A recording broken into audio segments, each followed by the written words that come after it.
Okay. I blame Lisa, exactly. Okay, will do.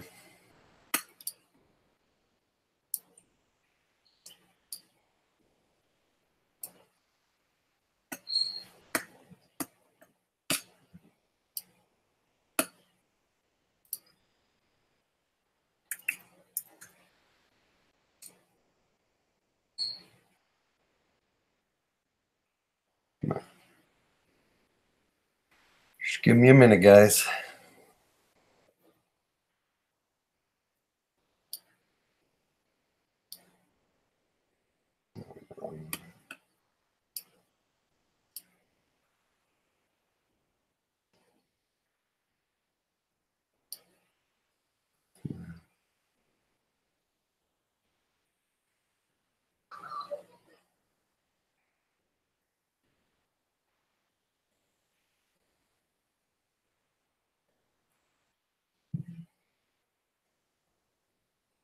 Hey, what do I gotta do?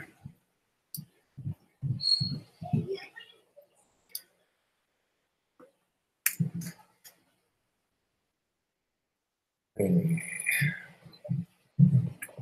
what do I gotta do?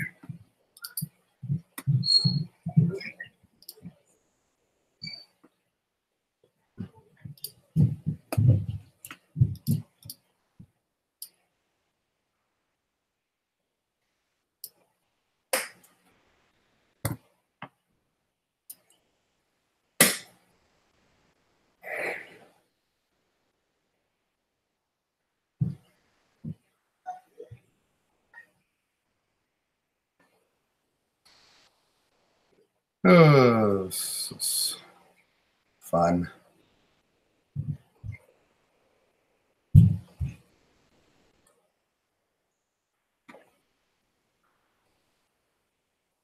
Okay, perfect. Give me a second.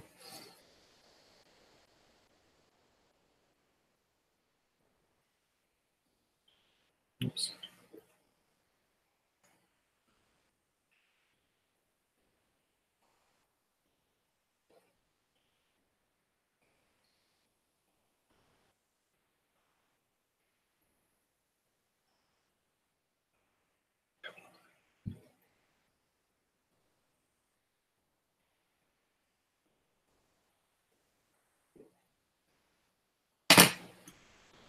Oh.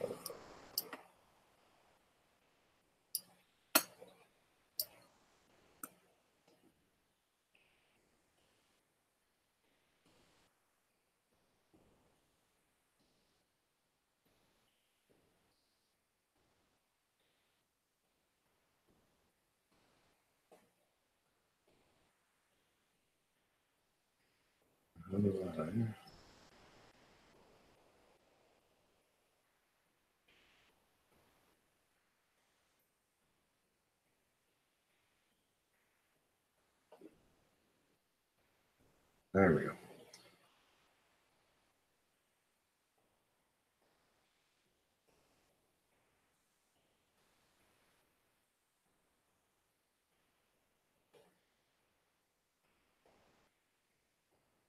Yeah, I had to do it through your Facebook Reef Juice.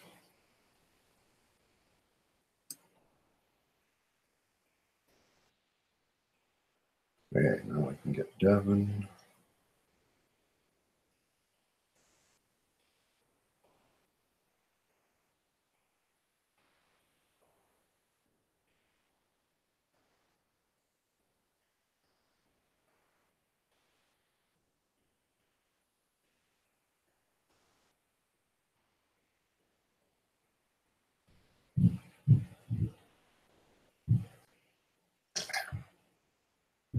What's up, K-Town? So that worked. Can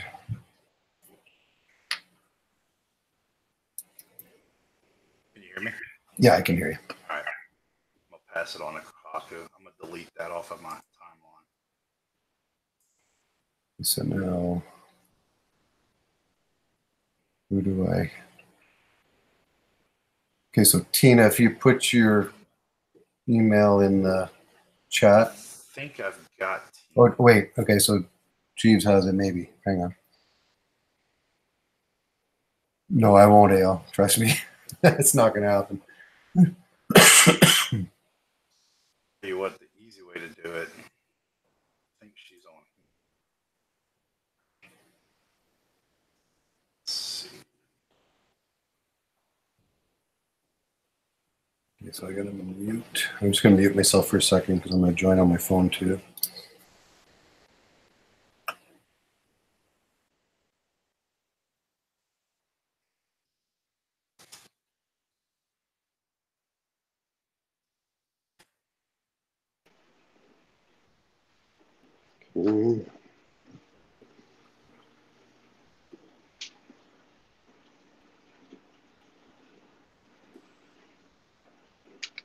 That back there.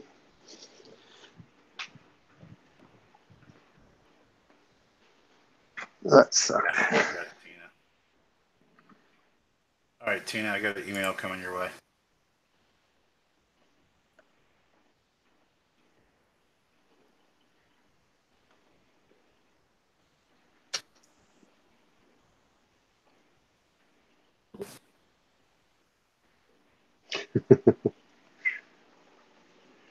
Oh well.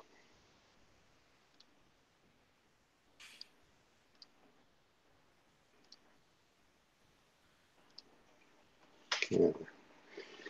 All righty. So, Kuaku, do you want back in? I sent him a link. Oh, you did. Okay, good. Yeah, Tina, I sent you a link to your email. Yeah, I think Mad Dog got banned for like 90 days.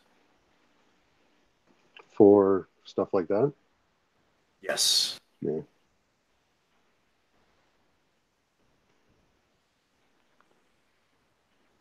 Jeez. Nothing better to do. Right.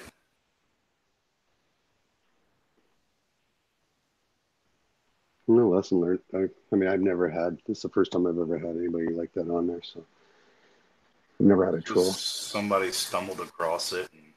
Yeah. Well, this time I didn't put any tags or anything, so they'll have a hard time finding it.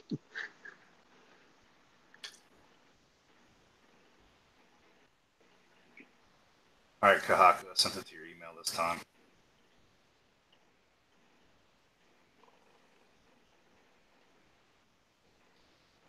I got a couple extra subscribers out of it.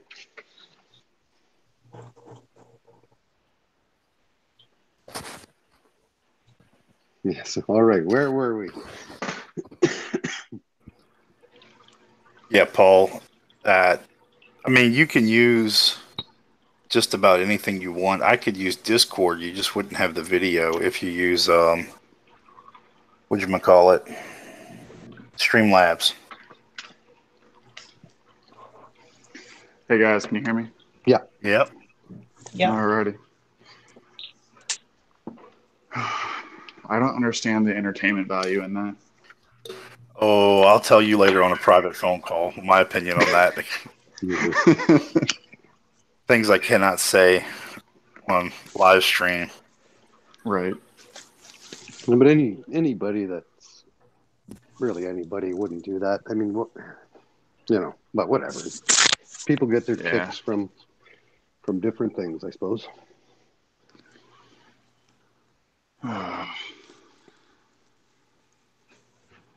See, I don't ban people. I usually remove their comments unless it's blatant.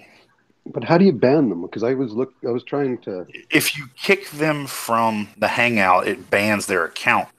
But that's the guy. He's been trolling your thing all night on the YouTube chat. Yeah.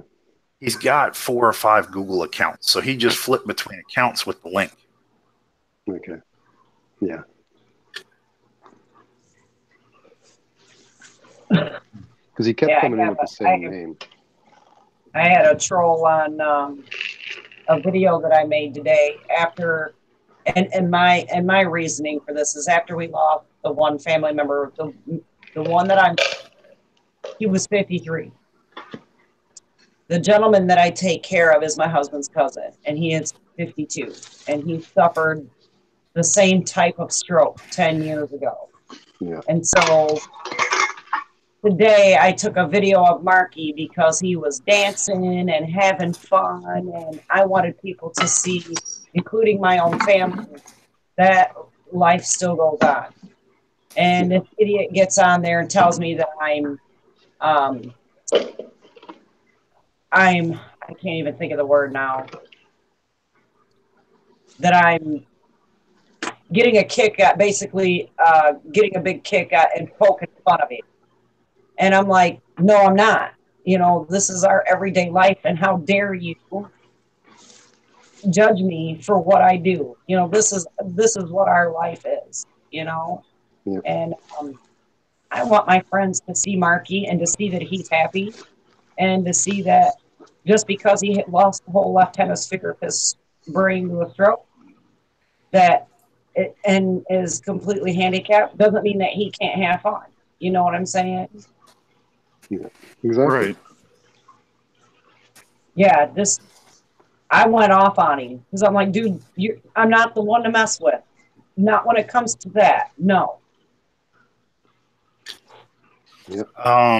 Dave, let's see. That's what he said. He said I was exploiting him for my own kicks and giggles. I'm like, Yeah, I know. Well, did dude. you see? You weren't on my stream earlier, but somebody came on. Oh, I have a question for K-Town. Okay, well, let's see how this goes. And that's what they asked me before you got on. They asked me about your video, if I thought that, whatever. Right? Whatever. I mean, Yeah, it's probably the same person. well, I'm sure it was. It's probably the same person that's been just literally picking on me relentlessly lately. And I'm not the one. So I hope if this person's watching, you ain't done nothing but piss me off. So go ahead and keep doing it. You ain't hurting nobody but yourself, and you're making yourself look like to be an asshole. You missed something, Dave. Hold on, Dave. I'm sending you a message on Facebook. I've had it, and I won't take it no more. I'm not gonna. Just because I'm a woman. No, you just gotta ignore it. I mean, what are you gonna? Oh, you can ignore it most of the time. I know, yeah. But when they say stupid crap like that about my family, no. I know. But what are you gonna do? I mean, you can't. Yeah, I can't reach to respond. No, I know. So, I mean, you can dwell on it, or you can just kind of just brush it off, like it's not worth the time. Say my piece and let it go. Yeah, exactly. Yeah, it's not worth the energy. No, because I like Jim's comment. I've lost enough energy today. Yeah. Period. Last few days, I don't have it. Yeah, Dave makes a good point. Just keep it moving, or it will get worse. Just keep it moving. It's true. So your tank's doing good though, Tina? Actually, yeah, I went ahead and blasted it with the ChemiClean today. Because in my last, the one that I just put up, the 9-month update, I've been noticing the red slime on the rocks. Now, I normally, when I had it, it was back in spring. It was all over my sand bed. So I started seeing it on the rocks again, and I've been watching it over the last probably 2 weeks, and I've siphoned it out, and it keeps coming back. And I'm like, you know what? This thing really needs to have a ChemiClean treatment. So, yeah, my skimmer's going nuts right now. But I've got to do it because I don't want it to get any worse, and I don't want it. It's getting close to my corals, and I don't want it to be climbing all over them. Yeah. So I'm doing what I think is best, and I'm hoping I did the right thing. So you know what will tell? Time will tell. Yeah. From what others have said and what I've noticed myself with my tanks since I started this hobby is that you get these blooms, these whatever the stupid bloom is. It's twice a year. You get it in the spring and then you get it in the fall. And that's happened every time with my tank. The rest of the time it's fine. And so I don't know if it's like the change of the seasons. It's gone from being, super humid and because I'm not doing anything different with my tank. I mean, it could be the changes in things like pollen levels and that kind of stuff. Yeah, that's as what well. yeah. And now the house is all closed up. You know, we had the windows open and stuff like that. And then you had the air conditioning running and things like that. Um, but I mean, my corals aren't bothered by it. My fish aren't bothered by it, but I just can't get rid of it, you know, and it just keeps coming back. I've siphoned it out and I'm like, nope, time to blast it. We'll see what happens. Yeah. You said it's cyano, right? Yeah, it's that red slime stuff. So yeah, it's got to be cyano. Yeah, it's got to be. It's getting like little bubbles up underneath it, and then it's got some stringy stuff on there. You know, it's just yeah. I'm pretty sure it's cyano. Yeah. No, just give it a treatment; it'll be gone. Yeah. I love that chemi clean. I don't care what some people say. Yeah, you just gotta use it sparingly. Some people will use too much of it and then it wipes their tank out.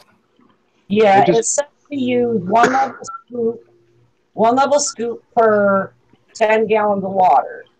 Now I figure I have, you know, I've got the 75 and then I've got the sump, but you got to figure in the rock and all that stuff too. So I only use 6 scoops for like 60 gallons. Yeah. I know I've got more than 60 gallons in there. I'm sure I probably got a good 80 gallons in there. But I'd rather underdo it than do too much. Yeah. What I did when I did it, and I've done it like 3 times. What I did is I just took like the 180. So I dosed for 180 because I have my sump and stuff, but I figure the rock and the sump, you know, kind of almost a wash. Yeah. So that's how I figured it. But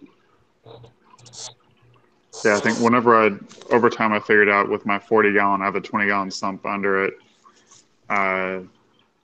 Whenever I've done dosing calculators, like BRSs and stuff like that, if I go for 45 gallons, actually, I end up right where I need to be. Yeah. Yeah, I opened up the skimmer all the way, and then figured out how to keep I've got like a small tote, I want to say, that sits on the top of it, so the breaking bubbles ain't spraying everywhere.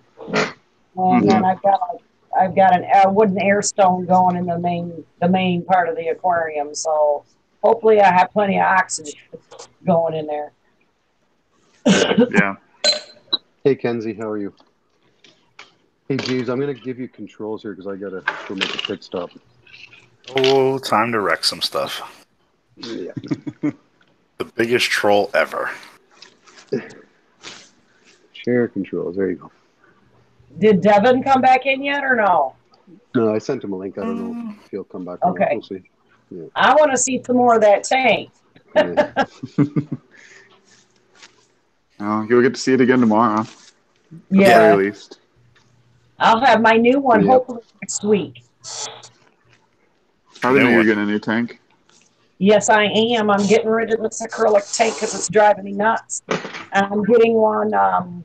It's a Sephora, but it's going to be a 65 gallon instead of a 75. I would like to have gotten a 75, but because I'm using all hang-on back stuff, I went with 10 gallons left.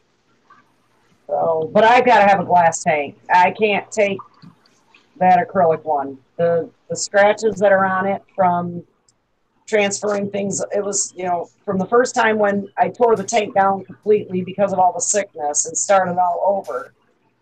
And then from transferring everything from the tank into this big one, there's gotten some dings in it from my daughter.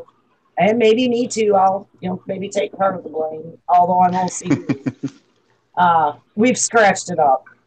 And it's driving me nuts. I can't keep it clean.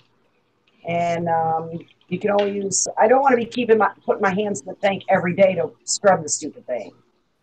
And it's just more pain in the ass than it is anything else. So I'm going with a glass one. Because I think being able to keep my hands out of the tank as much as possible while cleaning it and stuff is best. That's what helped this grow as much as it has. Yeah, I definitely noticed a huge difference once I stopped well, one, just slowing down and not making changes every day, but also keeping my hands out of the tank every day made a huge improvement. Mm-hmm. Yeah, and my hands are in the tank maybe once every 2 weeks, and that, unless I've got to pick up a coral or something like that. But most of my corals are glued. One of the tangs managed to knock over, I think it was my hammer. It's a thin branching hammer, and so it doesn't have a very big stalk to glue. And the tangs were chasing each other around, and so one knocked it off. So I had to glue it back on there again. But I do try to keep my hands out of that tank as much as possible. I use a long-handled scraper to get in there and scrape, and I've got my glass cleaner magnet. So unless I'm in there like literally siphoning the sand or water change day, that's when I scrub everything down. That's the only time my hands are ever in the tank now. Yep, that should be about it. There's no other reason to have your hands in the tank. Nope, not unless you're gluing frags. Yeah. I would really like to have a big one. Oh my gosh, I would really like. But I can't. I just can't see myself being able to afford, like my LFS right now. They have I think they said it's a 500-gallon aquarium. And the price tag on it they ordered it, and it's got dual corner overflows, but so they ordered the wrong one for whatever customer. The customer wanted a center overflow. And so they're selling it for $1,000. I'm like, dude, if I thought that I could afford that sucker would be in my house. Because I've got that kind of money right now. But it sucks because I don't think I could keep it running. You know what I'm saying? Yeah. I need to be able to afford the salt, and I would have to upgrade the lighting to bigger lights. And I just said, no, Tina, walk away. Get your 65. Yeah, that's why I only upgraded to from a 40-gallon breeder to the 100-gallon, which is a 4-foot tank. So I only have to get one more light. That's cool. Yeah, see, now all the lights that I've got on here will work with my 65-gallon because it's 3 feet long, and that's what the new lights that I just got for this acrylic tank is. It's 36 inches. So I think we'll be okay. I'm just going to switch everything over. What lights did you go with? What was that? What lights did you go with? Yeah, I have the current Marine LED Pros that's in a loop system. So the lights work in conjunction, or it shares, I should say, a manifold where you can plug the light in, and then you plug in the wave pump as well. So I really like it. It's growing my SPS really well. I mean, I could have went with something different, but why mess with what's working? And that one's probably going to be, my 65 is going to be more softies and leathers, and maybe LPS, like just couple of torches and stuff like that. But I'm not going to put SPS in that one. I want it to be different. Right. Different fish, different corals.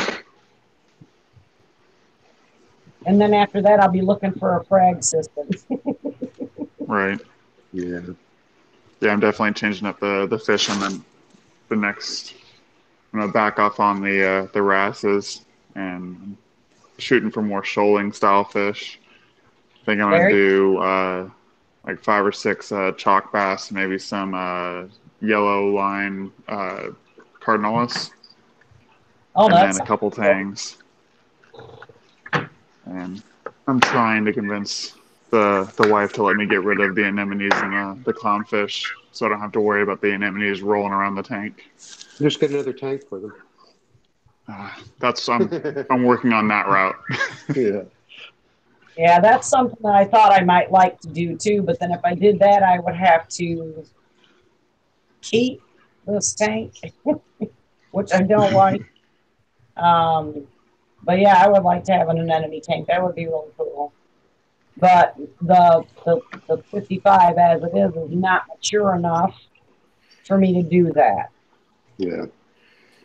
I think I'm going to try and go with a 20 long for an anemone tank, just something small. I don't have a lot of space around the house to put stuff, so. You do it 20 long and convert it to all-in-one. Yep, that's what I was thinking about doing. Build it big enough to fit whatever pump you want and just put an RFG on it. Yep. I do have an 18-gallon boat front that might work. Oh my goodness. I've got tanks around the house. I could definitely, the first reef tank I had was a 36-gallon bow front, which is sitting in a room, and I've got a couple old stumps that I don't think they're too scratched up. I could do something with them. And then I won a 75-gallon tank from a raffle. I'd set it up, but I just don't know where I would put it, where I would actually hang out. Like we have empty rooms in the house that we don't use. I'm not going to put a tank in a room I don't go in. Mr. Cheeseburger's good. Yeah. So knock out some walls and make it a great big fish room. Make it part of the house. Just knock the wall down.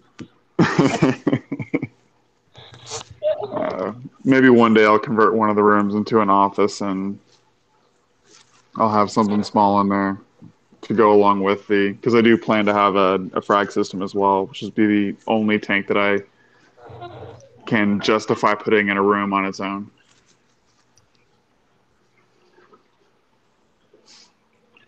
Yeah, I know I'm going to eventually need to have a frag tank because I've already had to frag up several of my corals as it is. And instead of like throwing away my pulsing zinnias, I want to talk them onto a disc, onto where they're living now on top of the rock, and I will talk them onto the disc, and then I can sell those to the LFF. Yeah.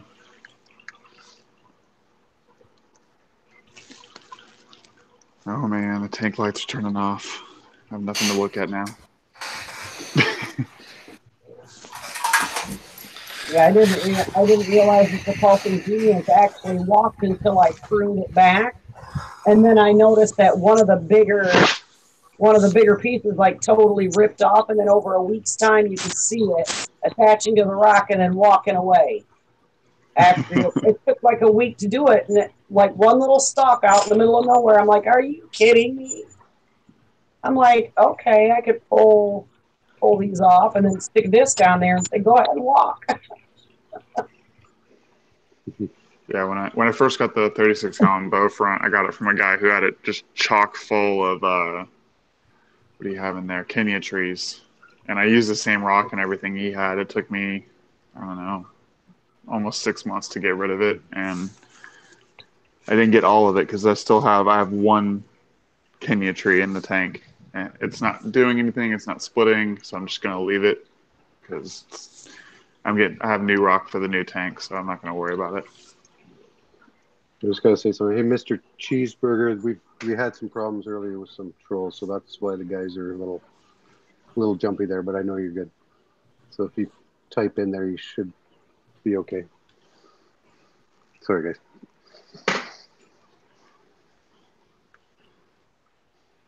I like what Awoken wrote on there, though. Oh, Mr. Cheeseburger, I will rent you, sir. Yeah. Oh, my goodness. All because of one fool had to come in here and act like a jerk. Yep. Once bitten, twice shy. I know why they did what they did. Thing is, they probably don't know. No, he didn't know. He wasn't in earlier.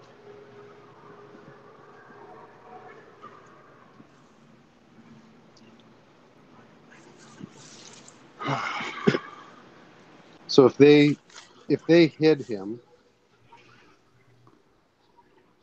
does that mean he can't get in? Like how? I don't think they hit him. They just deleted his message. He should be okay. Yeah, I was just going to say they hid his messages or whatever.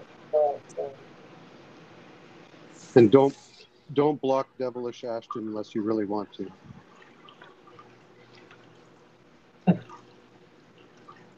It's my son.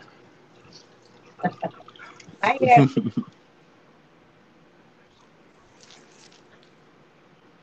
So what is that coral in the right? Is that a bubble coral that I'm seeing? That massive one, yeah.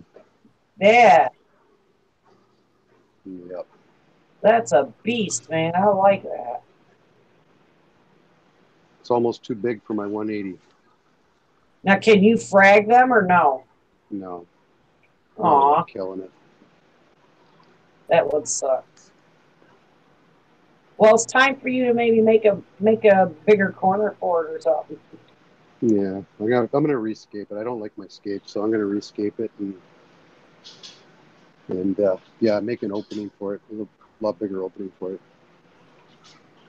Hey, Bubba.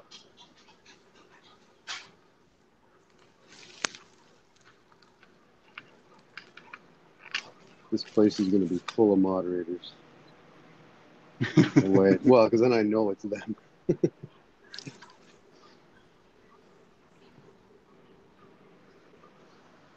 And I know Bubba's good. I almost bought me a fox face today, but the only thing is it would have been too big. I want the one spot, so it only gets 4 to 6 inches. Are they smaller than the standard one? Oh, Yeah, they're the one little. spots are slightly smaller. Yeah, the one spot will get 4 to 6 inches, and the regular fox face, like what you have in there, it's 7 inches, I believe is what they said, 7 to 7.5. Hey, Bubba, I removed your I moderator thought they get bigger status. than that. So, yeah, there you go. Try it now, AL. I'll give it back to you, Bubba. She's out. Yeah, I put her outside. Go potty. Okay, now try to unhide him. Thanks, Andy. Hi, Sandy.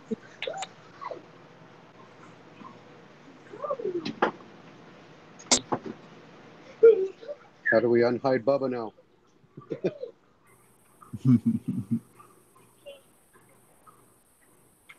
Oh, he was unhidden. Okay, he's back. Okay, good. Jeeves, are you working tonight? I'm on call. I'm sitting here actually drilling rock right now for this Pico.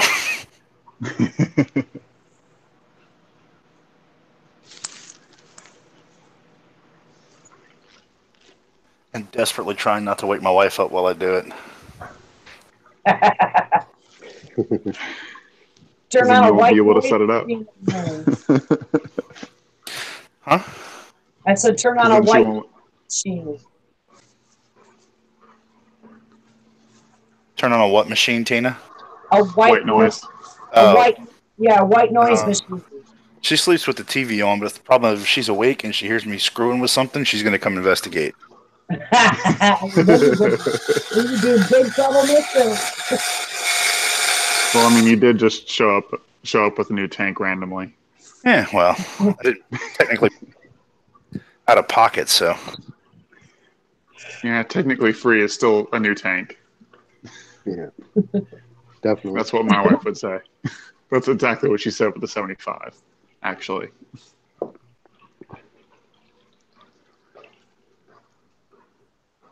Yeah, that's Followed what I by got. which tank are you getting rid of? How much is this tank going to cost?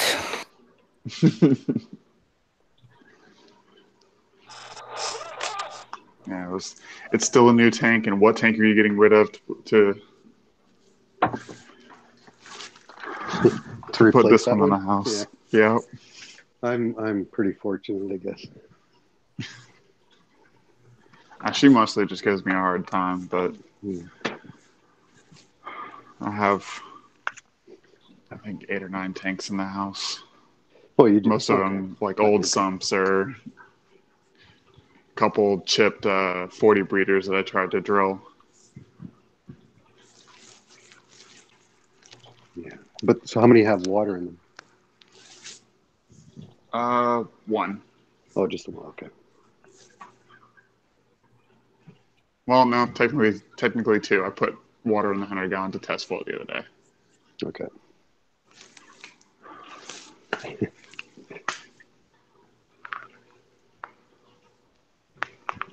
You need to get Instagram, Tina.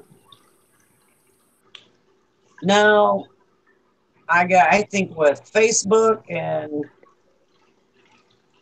I don't even know how Instagram works. I've heard it's complicated at times. I had my kids show me. I got Facebook and YouTube. Well, I don't have a kid here to show me. Yeah. I like Instagram a lot better. I can shoot something really quick that's caught my eye or whatever else and be done with it. I don't like Jeeves. I don't like doing all the editing and that kind of stuff. Yeah. Kenzie, those are those Chinese Jabo gyres. They're not the real gyres. They're real gyres just because Chinese. Yeah, but they're not the whatever.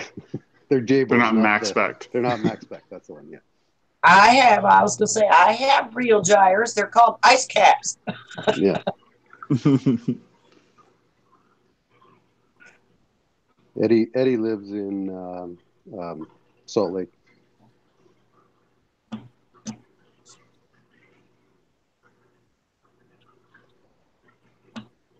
How do you like your J-Bow gyres? They've been awesome so far. I've had them. My wife got them for me for Christmas last year, so going on a year. I've cleaned them once. I just moved that left one down more just to try to get. I got diatoms on the sand for some reason because I just moved all my systems not that long ago, so I stirred everything up. So I moved it down more just to try to get more flow across the sand bed. I know how you get rid of them diatoms. My 55-gallon has the whitest sand in the world now since I stuck that stupid little gold-headed goby in there. No, I got a sand sifting goby, but he's in a 180, so that's a lot of real estate for him to, yeah. Yeah, and you probably can't have more than one of them in there, can you? No. I have one in my... In a tank that size, you might be able to get away with it. Yeah.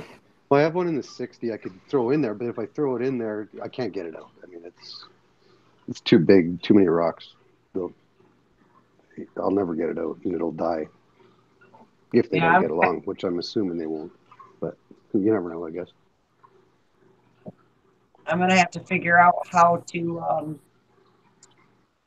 shore up my rockscape a little bit more, too, when I do put it into the 65, because that little thing has gotten underneath the rocks and, like, dug all the sand out from underneath it, piled it up in a corner, and now the tops of my rocks are shifting a little bit. I'm like, dude, seriously? You got to constantly work.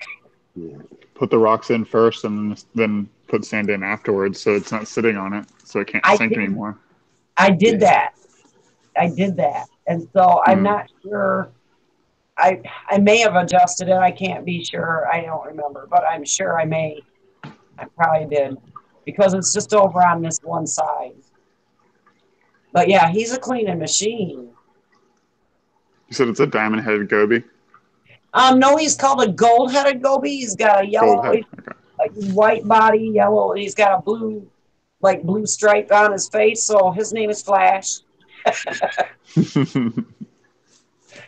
And he's a character. He'll come right up and look at you and grab a mouthful of sand and just spray it all over my corals and everything else. I'm like, why? Well, the one that's in my 60-gallon on the right-hand side there, I used to have a 50-gallon beside the 180 before I moved them anyway. It piled up sand in the corner about 7 inches high.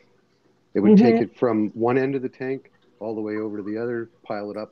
But in the 60-gallon, he's not doing that. I don't know why, but he's not. Yeah, and it's what this little turkey's doing. And I'm just like, why are you doing that? And I'll stir it back up and flatten it out. And he comes back out and looks at me like, it's... Well, they're interesting to watch. They're really neat to watch. They are. They got a plan, and they're going to come through on their plan. Yep, and I don't think I talked to my LFS about it today, and they think that maybe my sand bed is not deep enough because I've only got maybe, I want to say ½ inch. When it came along, it was only ½ inch. Well, now it's like a ½ inch in some spots and like 6 inches over here. Yeah. Yeah, I think I'm only going to do a ½ inch in mine as well. Okay. And they do okay with just that? enough for a look.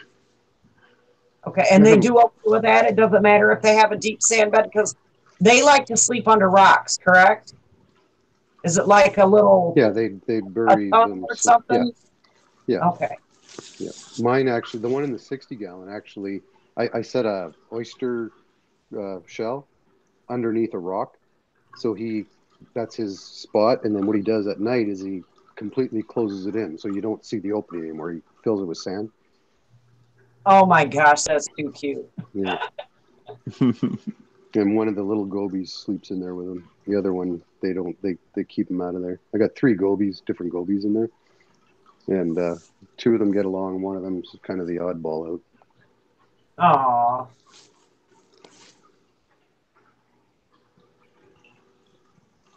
Yeah, but in the 180, I have about 1.5 inch, I'd say, about of sand because I got a bunch of wrasses that want to sleep in there. So I think 1/2 inch doesn't give them enough to get in there and bury themselves. Yeah, and I was thinking with the 65, I do want to get a couple. I want a melon RS grass and I want a yellow forest grass, I think. And they're probably going to be deeper sand too then. So I'm thinking about doing that. The yellow chorus wrasse that I had didn't seem to mind the 1/2 inch sand bed. Okay. Although it always ended up being a little bit deeper around the rocks where he actually buried himself for the night. Okay. Yeah.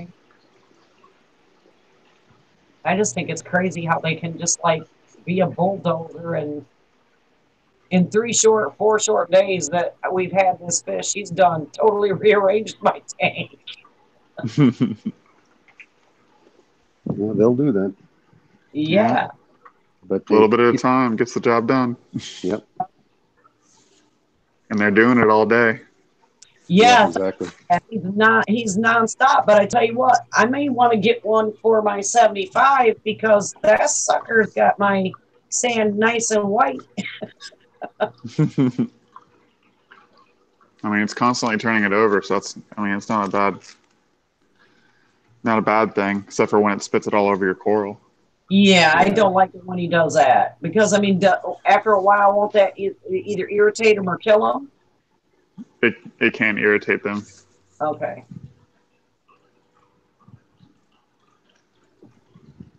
You see your wrasse there, Al?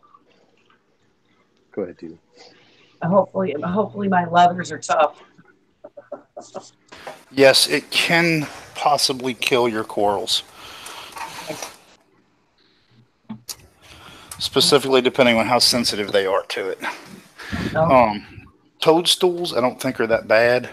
Something like a trachyphilia or an open brain or a closed brain or a favia will die.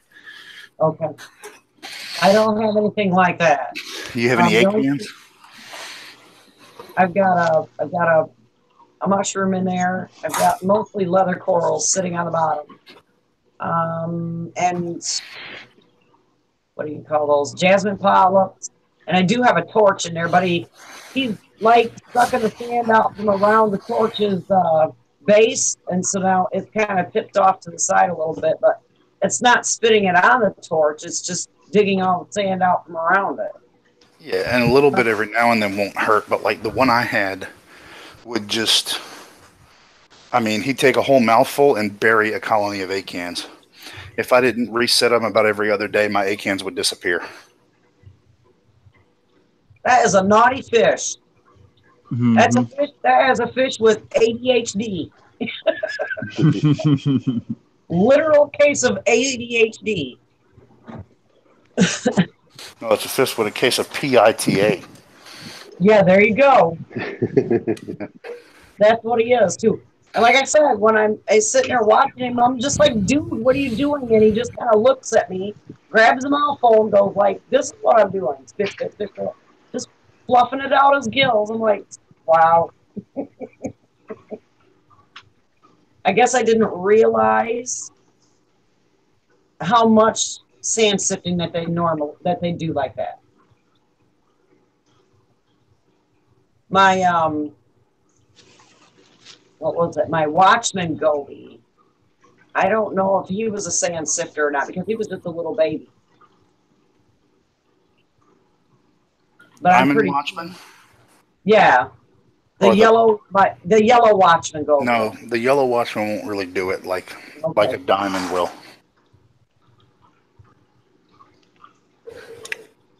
That's what I've got, and I mean he'll clean his little hole out, but that's it. Okay.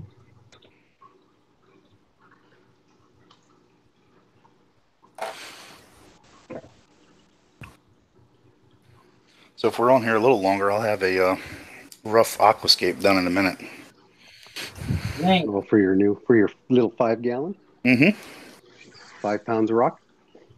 Yeah. That must have cost you an arm and a leg. It's actually 2 pounds, 2.5 pounds is the piece I bought. Almost 3. I'm going to use most of it, and then I've got a couple of pieces that already have zoas and stuff growing on them. Oh, cool. But then I'm going to put like 3 of the Marine Pure spheres in the tank. Yeah. In the actual display? Yeah. No, in the back. Okay. I ordered my media basket today.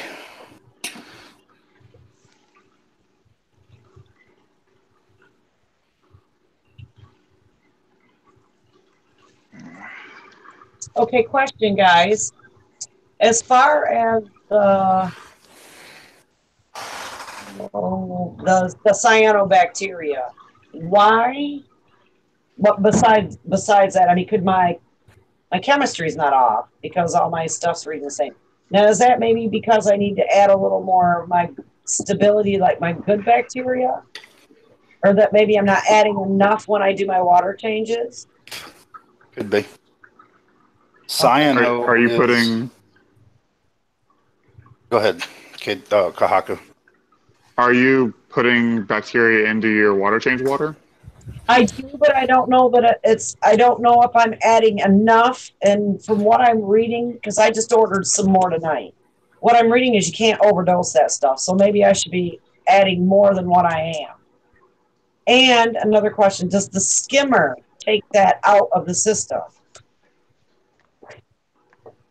Would that be... You can't run... You talking about the marine or the chemically? The stability. The good bacteria. Oh, no. Because I'm wondering if I'm not adding enough to... Yes, the skimmer will pull it out. Yeah, but not enough. Like, I haven't added any bacteria or anything to my tanks, ever. Okay. Since I set them up. So, I mean, I don't know. I mean, it probably does to a certain degree, but is it detrimental to your tank? I don't think so. in my experience, anyway. Yeah. No. Are you doing any vodka dosing, Tina? No. Nope. I was using chemipure. Now, vodka, that would be for carbon, right? Yes. No, so I'm not doing that. I did have chemipure blue in there. So that would be, that's carbon, right? I believe. Different kind of carbon. Yeah. Okay. Yeah, but you're not using no-pox or vodka or any of those kind of things, right? Or vinegar or sugar. Yeah. Nope. And no, you're not carbon dosing. So what you're talking about is like filtration carbon, activated carbon. Yeah. We're talking about organic dissolved carbon, like you eat carbohydrates. Okay. So no, I'm not. Am I at that point where I need to start worrying about that? No. Okay, No. Good, because I'm going to say I don't want to do it. And the only thing that I'm dosing right now is like fluval trace elements. I have fuel, and I use that sparingly. And then I have the fuel is somewhat carbon dosing. Is it? Yes. How? It has carbohydrates in it. Does it? Okay. So, well, then I guess I'm glad I do it very sparingly then, because I only give that to the tank once a month. I use my trace elements once every 2 weeks, and then once a month I use the fuel.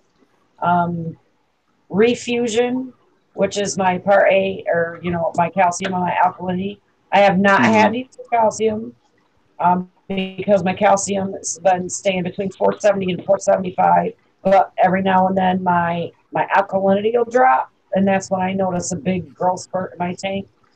And then that's the only thing that I've ever had to use as far as two-part is the alkalinity. That's it.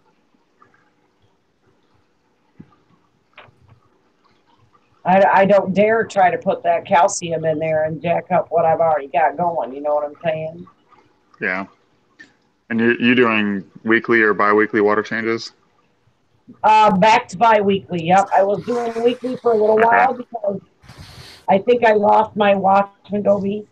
I have not seen it. And on one of my testing, because I test every week, I noticed an ammonia spike. It wasn't huge, and it was just to that first level. I noticed it started turning green, and I was like, nope, we're going to do a water change. So I started doing water changes every week, and I did that for 6 weeks, and now we're back on the bi-weekly schedule. And that's if the tank keeps doing what it's doing now. Because I think with the weekly changes, what I noticed is that my nitrates dropped back down to, I've been having between 20 and 40, and then they dropped back down to 10 of my corals, so I'm not happy with that. So now that I'm back up to around 20, everybody's fat and happy again. Yeah. Well, I guess my tank doesn't really mind nitrate, but could that also be another reason why for the bacteria? Just having higher nutrients.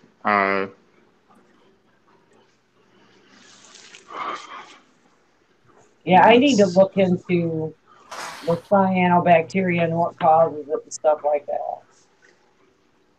I know it's an imbalance of good bacteria and bad bacteria or whatever from what I have read. Yeah, so what most people do is they dose good bacteria. If you bump up your flow, it works. If you use ChemiClean, it works. But so you use the ChemiClean, it removes it, it kills it essentially, but the imbalance is still there. Yeah. So what some people do is they'll dose the ChemiClean, and then a couple of days later they'll heavy dose bacteria. Okay, so that's what I. Yeah, you're trying to kill it and then starve it out so it can't grow back. Okay. All right, good. So maybe I'm just not trying to pick and choose the type of bacteria that's in the tank. Yeah. Yeah. That's so that's what Elegant Coral's program does as well. Okay. So then what I'm probably doing is I'm not adding enough. When I'm doing water changes, I'm not adding enough of my stability. It says you can't overdo it, so. What you need is, okay, stability is good, but you need to look at getting Dr. Tim's. I was going to say that too. Is it the one and only, or is it the other one? I use both one and only and waste away. Okay, so you would use the one and only and the waste away, or the Fritz bacterias. Fritz makes a couple of bacterias as well. Okay, so Dr. Tim's one and only, and what was the other name? Dr. Tim's waste away. Waste away. Okay. The Elegant Corals program actually has you do it to the point where you start an algae bloom or a bacterial bloom of the good bacteria, and then you back it off using peroxide dosed into the skimmer intake valve.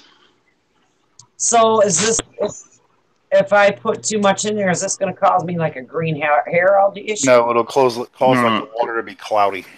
Okay. Yeah, it'll get the water will be kind of slimy, and it'd be white, like milky. Okay. And then you just back off the bacteria using the peroxide in the skimmer.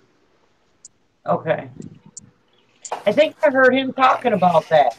Yeah, you need to talk to Cruz about it. He can give you the program. And if you talk to Cruz, Tina, I would imagine that he will write you a custom program of how much to add for your tank.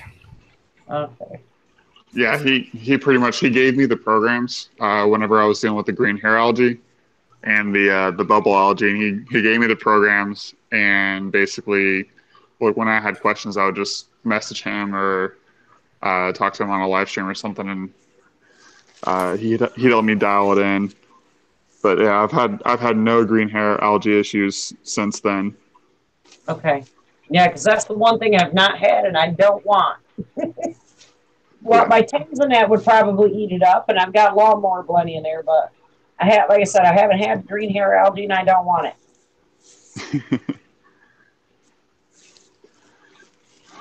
Oh, when you're doing that, you got to pull your if you're running any kind of if you're running a refugium, you'll have to pull the Chaeto or whatever out because it'll also kill that. Yeah, I don't have refugium, just a skimmer. Yeah, then you're good. You scared the crap out of me, Jeeves. Sorry. Jeeves just come sneaking in. I wasn't looking. All of a sudden, I hear the ding, and I'm like, "Oh my god, how did they get in?" Good, Jeeves. Hang on, let me present. So this is where I'm at now. That's cool. Hold on, let me get y'all on speaker where I can hear y'all. All right. Can y'all hear me okay? Yep. Yep. All right. So this is where I'm at. It's got a lid that goes over the top, and it has a cutout for the light. But so I've got a pretty good piece, I don't know, about that big around that's going to go up here with all of my Sunny D Zoas. Mm-hmm. And then I've got a rock that's about, I don't know, that big or so to go in the back corner with my big green toadstool. That is a cute little tank. So, and you can go.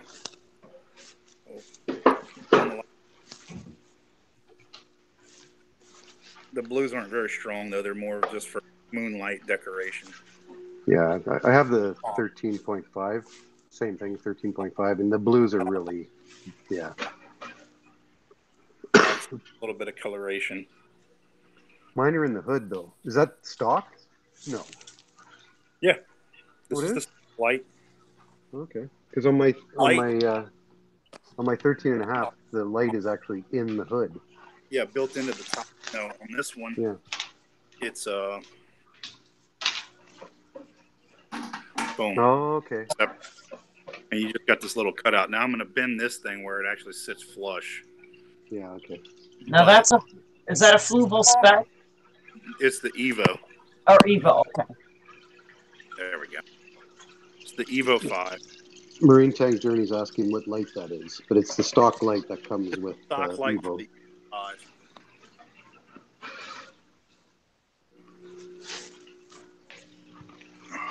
Yeah, that should be softy pretty good, I think. So, I think it'll work out well. Like I said, I'm gonna bend the light down to where it'll sit flat. Yeah, more over. Yeah, almost to the top of it. Seen pictures, they all do that. So, and O is actually sending me a heater and an SW2 for this. So I may put a little SW2 on the back wall and let it hit the front. Yeah. So I think it'll be a good little tank. Yep. Sandy wants to know, is that black sand or bare bottom? Black sand. Black sand. I answered it. Yeah. Yep.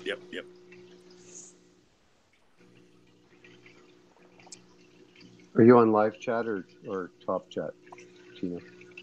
Who, me? No, Tina. Oh.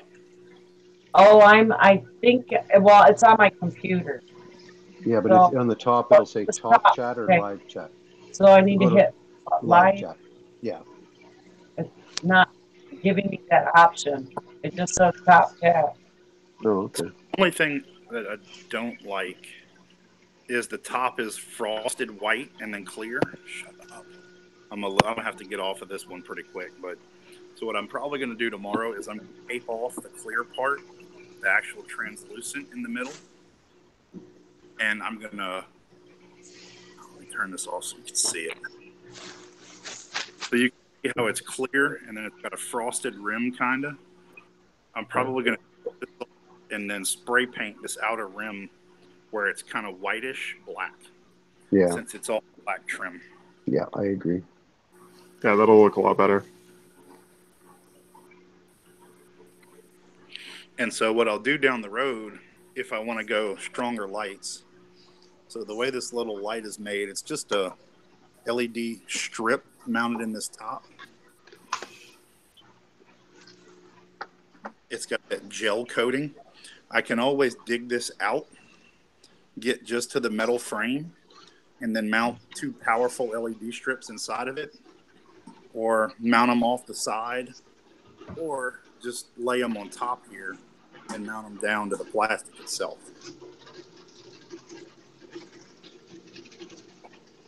So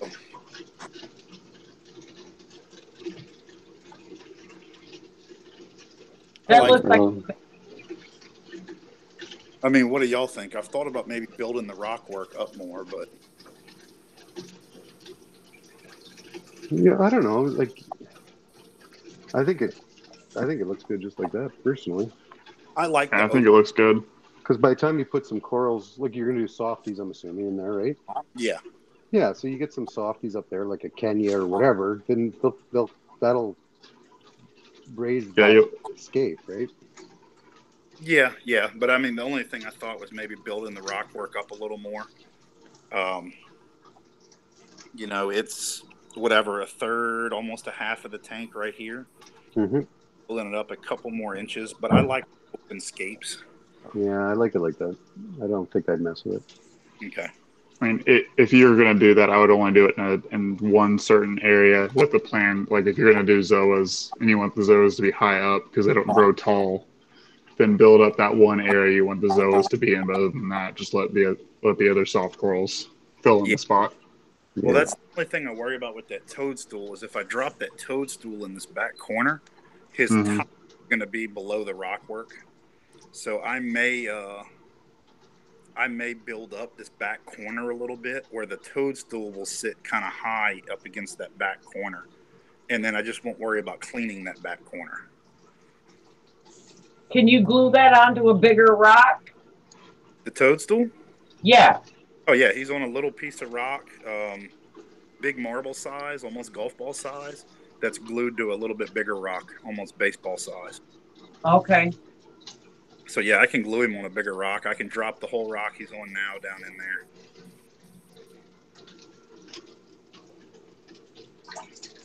So, all right, I'm going to switch back to my computer. Okay. Yeah, I gotta tighten these bulkheads a little bit on the 100-gallon. Hand tight's not quite enough. Yeah. Yeah. It's a really slow drip, but dripping nonetheless. Yeah. All right. Slow drip over time is a lot of. Yeah, I can hear you. Oh, slow drip over time is a lot of water. Yeah, still. Yep. Mr. Devin Rich. What is happening? Well, a lot less trolls. Yeah, kind of. Okay. Just checking. Yeah. Did I miss anything exciting? No, not really. Fair enough. We were just talking all kinds of different stuff, I guess. That's fair. Talking stuff. Yeah. Talking stuff. Talking snacks about you while you weren't here. Yeah, fair enough. Yeah. Just checking. Just talking about how jealous we are of your tank. Oh, no, I didn't say I was jealous. I said I wanted to tell him I really liked the way it was set up. So, and it's neat to see that it's coming to fruition. I'm jealous. I'm just trying to feel good about my little 5-gallon, and I got to look at that. That's still good. Oh, my goodness. You be hating. I am behaving. No, I said you be hating. Oh, yeah. A little bit. I started with a 12-gallon. I started with a 180. Yeah. You jumped right in then. Yeah, that head was- first. My first reef tank was a 12-gallon Frugal Edge. The fluval edge. Oh yeah. Yeah, that was the first reef tank. Yeah, mine was that 36 bow front. Nice. No, like my wife and I decided that I should have that she was going to let me have a reef tank, and then in all the Nice of research, her. everybody says go as big as you can, as big as you could afford, right? Mm-hmm. So that's what we got. That's fair. That's good logic. Yeah, I you went know, with that's I went with the small, get your feet wet strategy. Try it Yeah. out, see if you like it, and then you upgrade, then you upgrade, then you upgrade, then you upgrade. Which I would have saved a lot of money if you went big in the first place, but Yeah, but see, K-Town didn't save any money because he's got how many tanks? no, I know. that's true. He just adds on. I know. So true. He did the same thing, just additions. Mm-hmm. Yeah. Condos, man, they're condos. So that's why I went with the 40 breeder, because I knew that You'd be safe. that could always end up being a frag tank. Yeah, true. Solid logic. So that acro, Devin, is now greened up a lot, and it's got white tips on it now. Nice. That's Yeah. promising. Yeah. Excellent. No, it's good to hear it's happy and growing. Yep.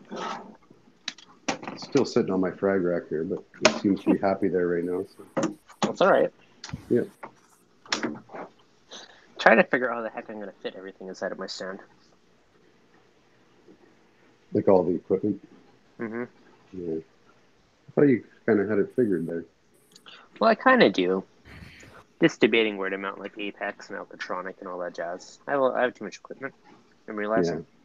Yeah. I'm trying to kind of trying to tone it down a bit. I don't know if I actually am, but It's not a bad problem to have, I guess. But it piles up over the years. yeah. I blame being a YouTuber because it makes me experiment more than I normally would. True enough. Mm-hmm. So Excuses. It's true though. Like, why have I've done a refugium, a Turk garbage shader reactor? Why? It's like, Yeah, well, you're on your third salinity pen, and I'm looking at getting one for Christmas, hopefully. only second. Okay, the last one magically showed up in a package.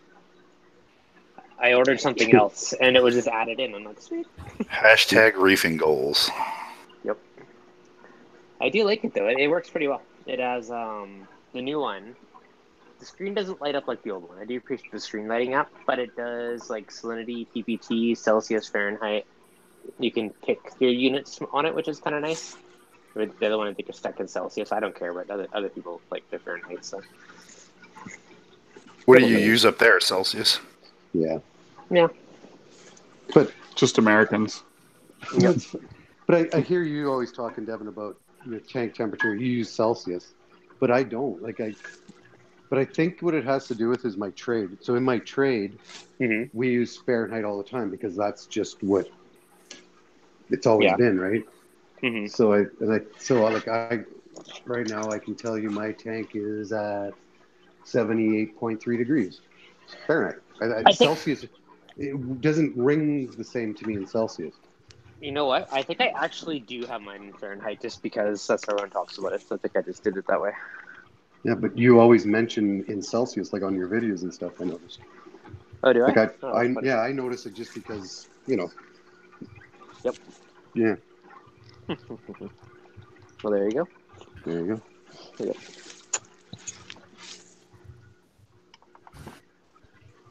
The yellow coral on the frag rack. That's. Whoops.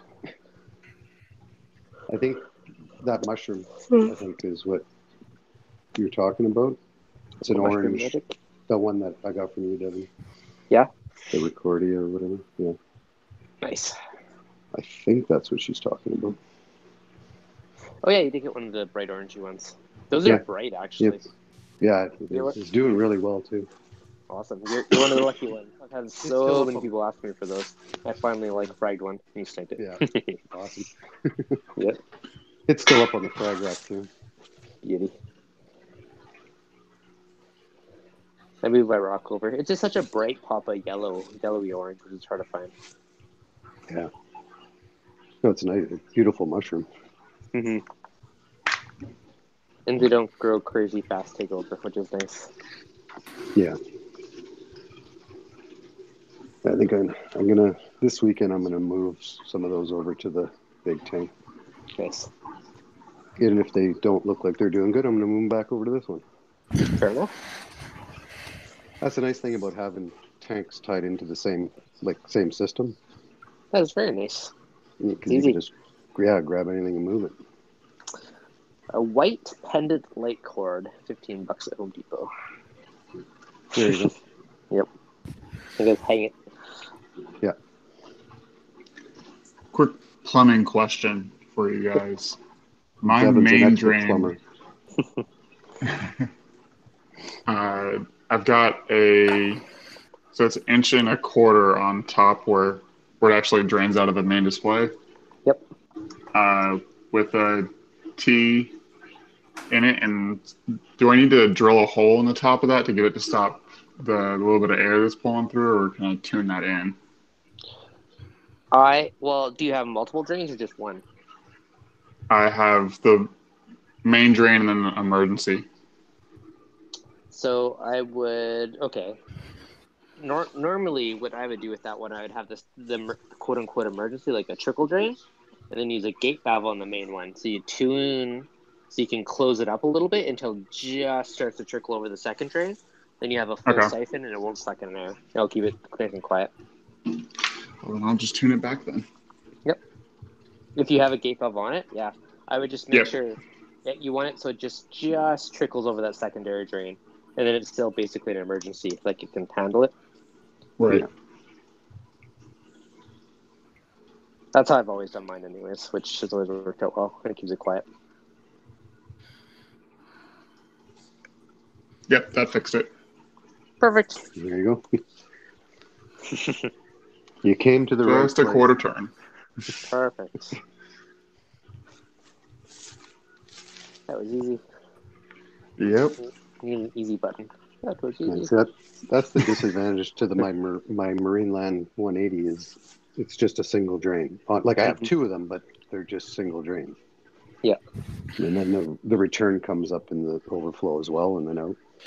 It seems sketchy to me to have a single drain. Yeah, well, it didn't seem sketchy to me until I saw yours the other day. And then I'm thinking, what if mine does plug up? Bear in mind, I overkill everything. Although I do have two drains, like theoretically, they both have to plug up before. What you do is you run. I'm assuming you have double Dursos. Is that what the Dorso is? Just a single one? No, the Durso is the J-tube looking drain. Well, yeah. So it comes up from the bottom of the tank. It comes up.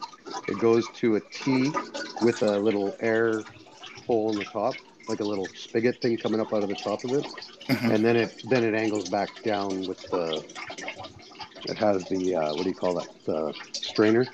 Yeah, on both sides, right? Two overflows. Yeah. Yeah, so it's double Durso. No. Yeah. So it's double Dursos. So what you can do is make one of those longer, and you just use one as a drain. You have to make one higher than the other. It's the same thing. You just have two separate wears. Yeah, well, they're adjustable. I can raise and lower them. They're on like a telescopic piece. How does that work with multiple weirs? Like, would it cause any issues, or would it all work out? If it goes to emergency, the only issue with it is then the one that is your emergency, quote unquote, tends to become stagnant. Yeah, okay. So when you do water change, you have to siphon that out first to get the water out of there. Gotcha. Or just, in my case, I could just drop it down every once in a while. Yeah, and suck it out. But so what you do is you'd actually take the top assembly out. Basically, the one that you're going to use as an emergency, you just put a piece of PVC in. Yeah. Gotcha. And have it higher than the other one. And you tune your first one where it's almost going into the second one. Okay. Seriously, Devin? Dude, What? it's $5 on clearance. It's cheaper than the cone light, maybe. You just sent me a picture of this light that he would use for his refugium. It's like a brushed steel pendant light, but it's $5 on clearance. It says save $45. Oh, out of stock at selected store. Oh, that's Cameron. How do I select Kelowna? Man, if that's in stock, I'm buying that. The $5. Heck yeah. I mean, yeah. Why not? Is it adjustable? Can you raise it or lower it? Imagine. Oh, yeah, you just hook the chain up. Yeah. I'd probably just cut the wire anyways. Yeah. I'm gonna change the phone. Post that in the Hangouts. Okay. Oh, one sec. I don't want to be the only one laughing here. All right. Laughing with you, of course. Give me one sec here. Yeah. I'm trying to change it to the Kelowna store to see if there's any stock. I'll see if they have it, yeah. There's no other button. Maybe it was just at the other one. Dang. Okay. Chris's. Still posted anyway. Here, I'll just put my video on for a sec. Oh, okay. So unfortunately, this may be out of stock, but it was $5 on clearance. I gotta present you here so everybody can see it. Okay. Okay. Flip. Okay, check this out. If this happens to be in stock, that nice brushed pendant light was only $5, regular $45 off on clearance. So why not just buy the ceramic fixture then and screw it up top? Because look how fancy that No looks. kidding, eh? Look at that. That'd be awesome. Oh Lord. If that's $5 and the regular one is $15, Yeah. right? Versus, where is it? Still open. So it's $15 for that, or $5 for some fancy brushed metal one. Heck yeah. Mm-hmm. Yeah, but they make one that's just literally a piece of ceramic. You screw it to the box. So you plastic box to the stand, run your cord in there. Realistically, this one already has a plug on it, so it'd be easier. I could just hang it off of my overflow pipe even and bloop, right there. Yeah. Be super easy. So we'll see. I just cracked me up when I saw it for $5. I sorted by price. I was like, what? That's a third of the price. Made me laugh. Here, I'll show you. I got to pull mine out, but I'll show you what the one I was talking about. What is it? I'm not using it right now, but it's in here somewhere, I think. Where did I put it? If I disappear in like 10 minutes, it's because I got another guy popping by in a bit. Oh, yeah. Another reefer from out of town. He hasn't come by yet. Nope, he's slacking. He's from Vancouver. He has had like a meeting thing. AKA probably drinks with work people. Yeah. I don't know where I put mine. Anyway, it's just that metal. Like it's probably about it's that metal 7 like, or 8 inches. Yeah, Yeah. like 7, 8 inches diameter at the bottom part of it. Yeah. Yep. I had one of those. I actually have one. I use it for brine ship right now, though. But same thing. Oh, I know where it is. I have it. Look at that. I'm an idiot. Here it is right here. I have it set up above my little work bench here. Where's your thing? Yeah, exactly. No, Yeah. I have one of those. Yeah. I've seen this at the dollar store, actually, too. Oh, really? Yeah. Yeah, one of them somewhere. But that's my backup plan. Yeah, that metal one's pretty nice, though. I must say.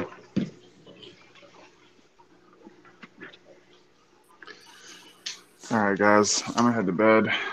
All right, my man. Thanks for joining us. Twice. Yeah, thanks for having me on. Twice. Yeah. Sounds good. Talk to you later. All Have a good right. night. Take it easy.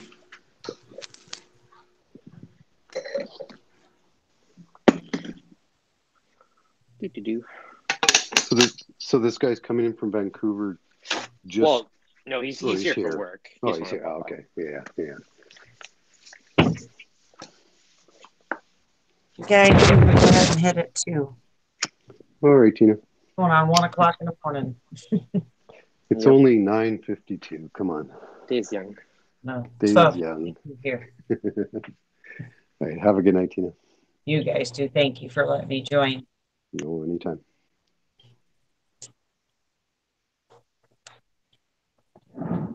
All these East Coasters.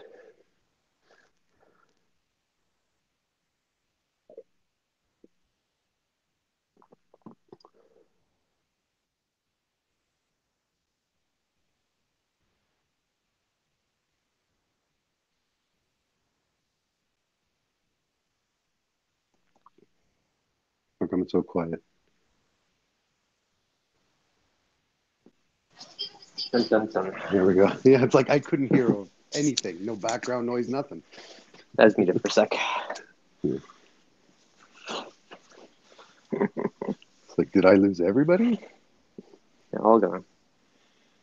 Should probably throw that Shadow in the sump soon.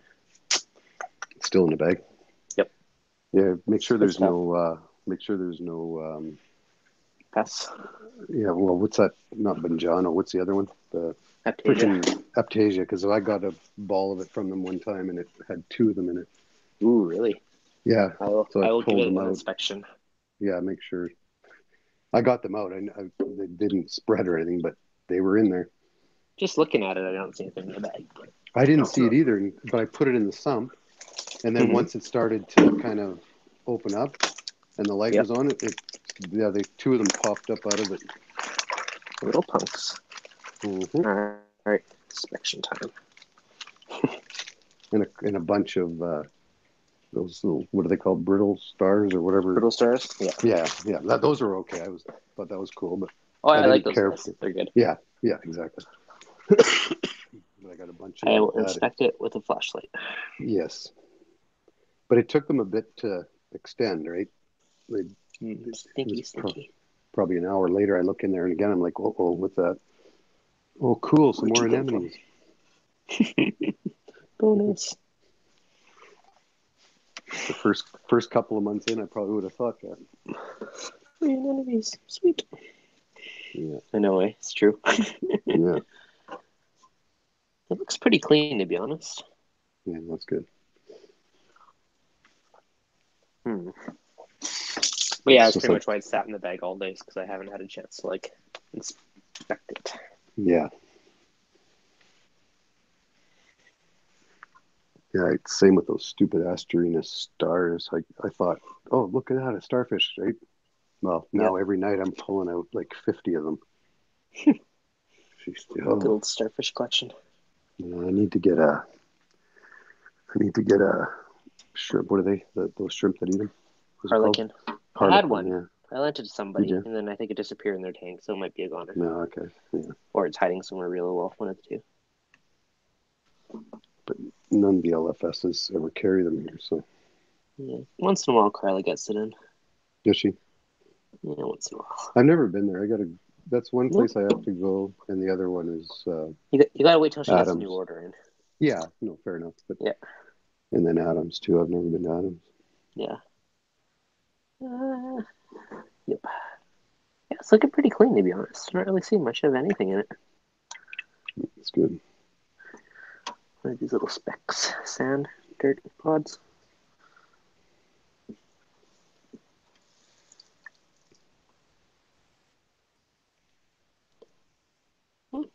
Looks not bad at all.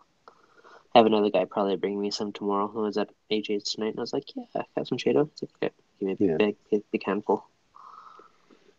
Yeah, I'm gonna go back to chat. I'm getting rid.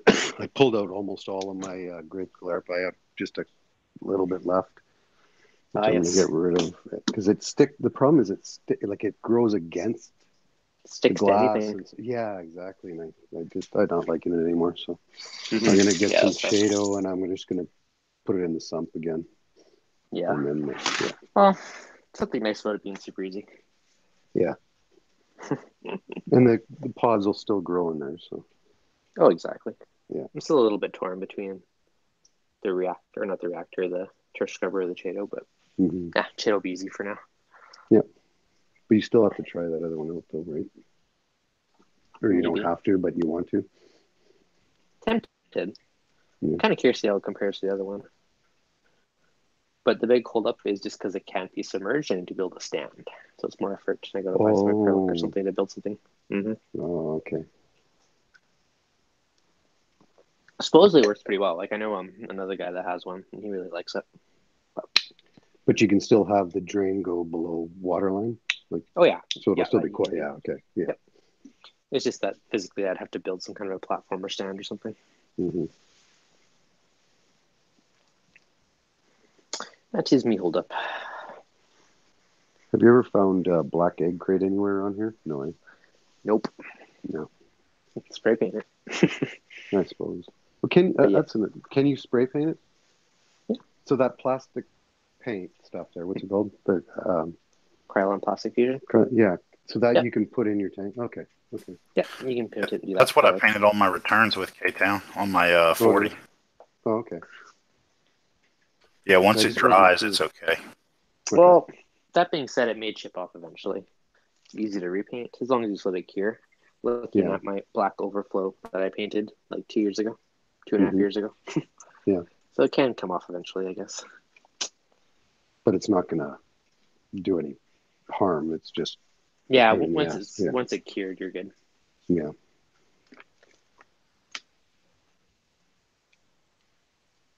Boop, boop, boop, boop.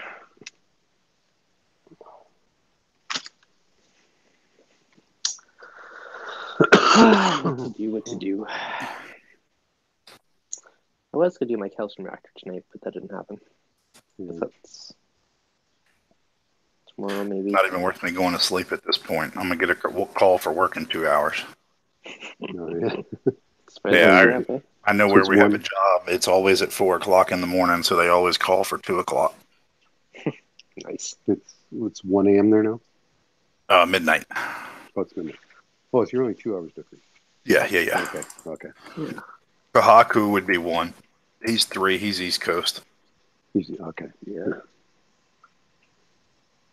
Yeah, what if my aqua crab made it? I wonder where he was hiding it.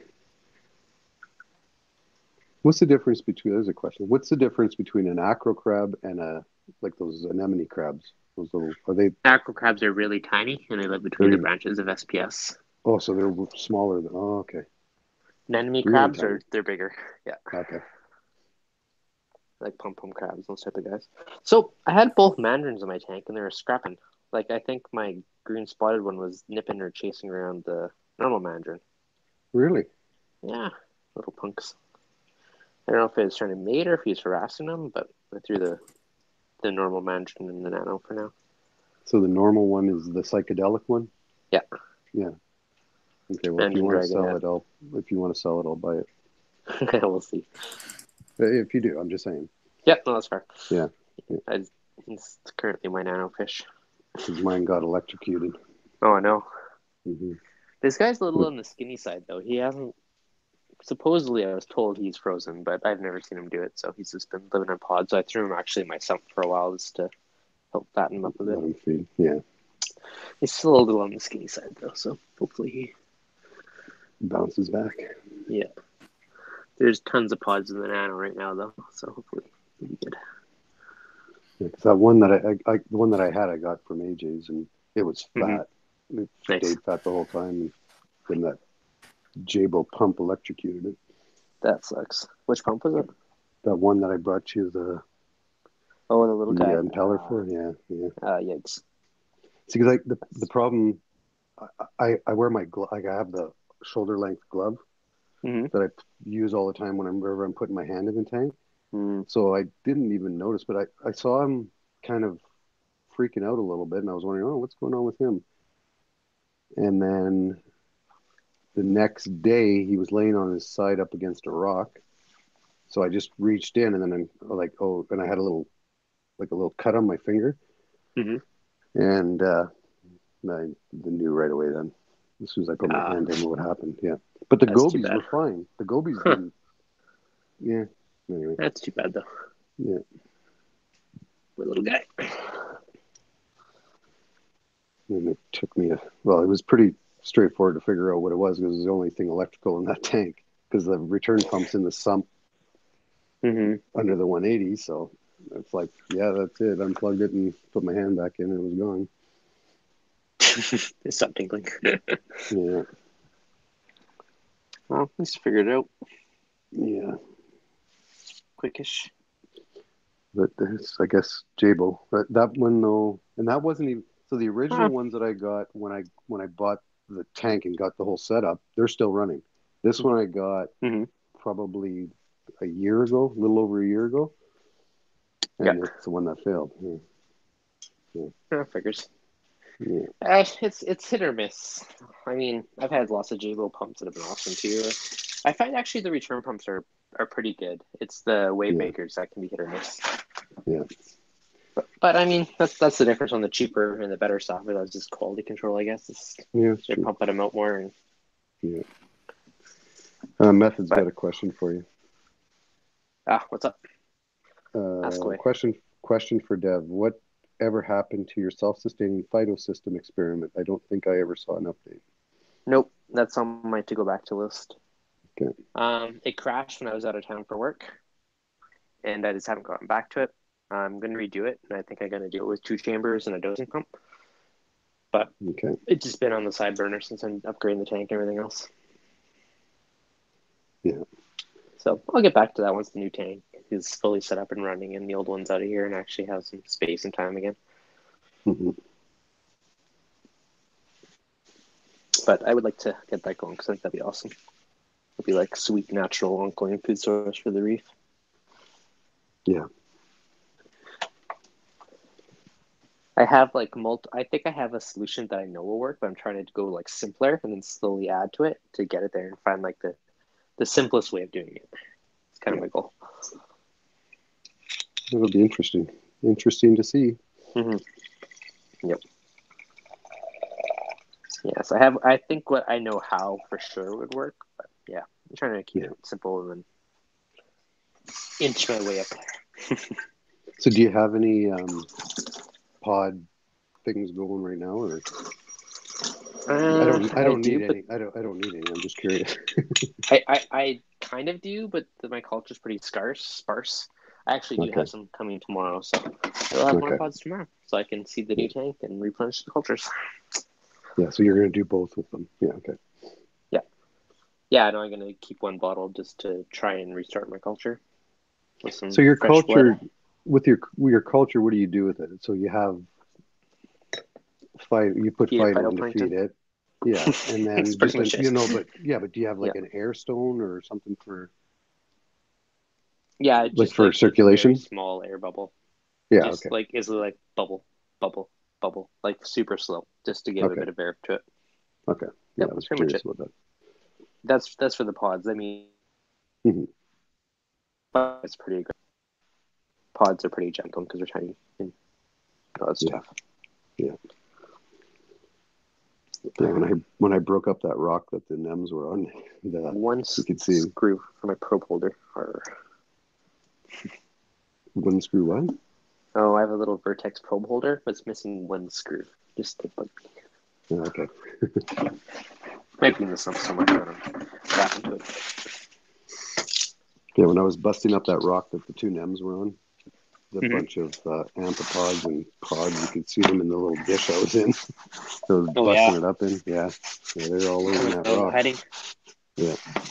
It's amazing how they'll be everywhere. Yeah. The amount of hiding spots they have is unbelievable. Yeah. Yeah, because you think, you don't see them much, but they're buried in there. They're in there. Well, every time you dip a frag or anything, you always see a bunch come out of who knows where, right? Like in little cracks and crevices. Yeah. It always is amazing how many can manage to hide in there. Get calibrated. I'm wrenching everybody that I know so that if a troll comes in with your name, I know it's not you. It's my new system. Do you have one speaking the same name? Oh yeah. Yeah, they'll come in with the same. So they'll come in with the same avatar, the same name and everything. Yeah. Like they'll copy the avatar. Yeah. That's dedication. But they don't. Yeah, exactly. But they won't be blue. Huh. So I'm being proactive. That's funny. No, well, because I know who you are, calibrated. You're good people. Mm-hmm. What's the whole next level of stopping them? Well, I figure anything I can do. Go big or go home. Yep. Yeah, because I don't want what happened tonight ever to happen again. Yep. I feel yeah. Yeah, links will be sent out by email from now on, or some other way, not dropping them in the chat. Mm-hmm. Just need to start a Facebook group message with everybody. Yeah. Yeah, exactly. Yeah. Good idea.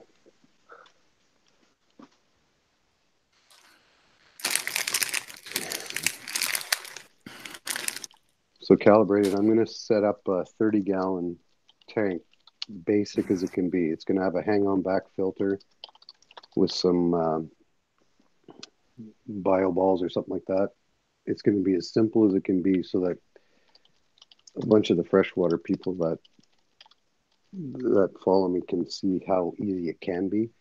I think a lot of people are just, they think it's going to be expensive. They think it's hard. They think it's, and it's really not.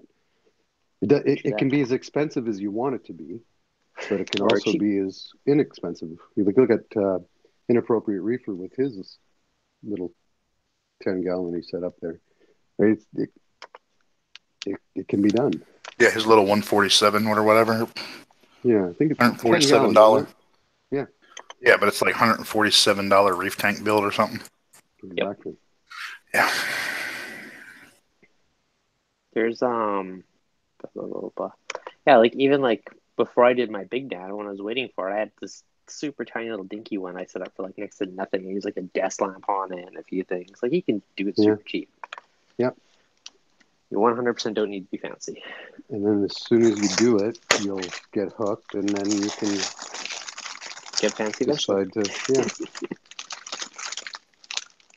I like my stuff to be fancy. That's if I get sucked in, but 100% don't need to be. Yeah. I'll tell you the easiest thing to do is exactly what you're talking about. Do a hang on back, especially with the aqua clears. So like in a 30, let's say you did the aqua clear 70, and do a DIY fuge mod. You put a few of the ceramic biomedia balls or cubes in the bottom, and let it rock from there. Marine pier or something like that. Done. Yeah, exactly. That's what I did on mine until I just switched it to something. I had, I don't know, 8 to 10 of the marine pure spheres. I had a DIY basket that I built with some sewing mesh, and it had a slot to hold a whatever it was, 4-inch by 10-inch piece or 4-inch by 8-inch piece of a filter pad. And then it went through the refugium, and I had a little flat, actually that little flat LED light. I can't think of it. Chato Max, the Chato Max light, which is expensive, but I had it for my Nano. Yeah. You can get away with any. I've seen some people just put a little CFL bulb on top of it, cut a hole in the lid. Yep. The only other thing that helps is a hang on back skimmer. I mean, you get a little internal too, but the hang on back skimmer helps a lot. Yeah, on a small tank, I don't even think I'd bother, to be honest, unless it's bigger. Because you can do on a 30-gallon, a 5-gallon water change is a lot of water. Yeah, you don't need it. It helps tremendously. No, it would. Yeah, but I'm going to try to do this as without to show people that you don't have to spend a ton of money. Yeah. You don't have to have an Apex. You don't have to have my tanks are running an Apex list for a week. Yeah, 2 weeks. No, you don't need that. I mean, it's nice to have, but you don't need it. Yeah, pretty much. What you could do, K-Town, maybe is do that, and then later on do the next steps video. What would be the next upgrade? Yeah, to add this. Yeah, exactly. Yep. Need and nice to have are two very different things. Yeah. I kind of wanted to make a video of that, besides my disdain for video making, of here is a beginner's checklist to this is the essentials of what you need. This is a box of water, a heater, and a power head. Done. Yeah. Well, you need some kind of filtration. No, you don't. Some rock or something. Well, some rock. Yeah. You could have a little bit of sand, a rock, and a Rubbermaid container, the power head and the heater, and be good. Yeah. A light wouldn't hurt, but quick. Y'all still there? Yeah. Oh, Dev broke up for a second. It might have just been on my end. Hey, Casey. No, I was just saying, like, you could literally just like throw it by a window and have like a $10, 10-gallon bucket with a power head and some rock.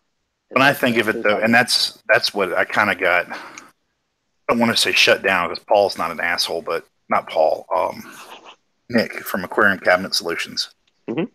But he's just like, well, there's so many options. I'm like, yeah, but I wanted to do it on what is a standard budget kind of setup for like a 40 breeder. Yeah. You know, if you want to scale up your equipment appropriately. Yeah, very true. All right, I guess he's buddy here, so I'm gonna drop for now. But I'll talk to you boys in a bit. All right. Okay, later. I'll be here.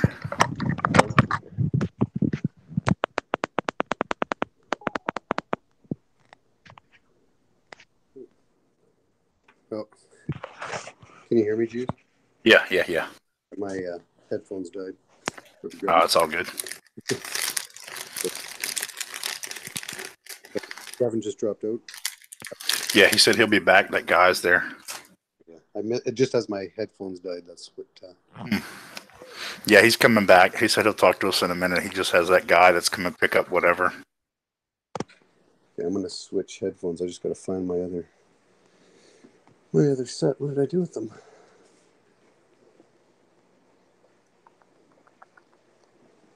I had them here. Go back here for a sec. I think I can see.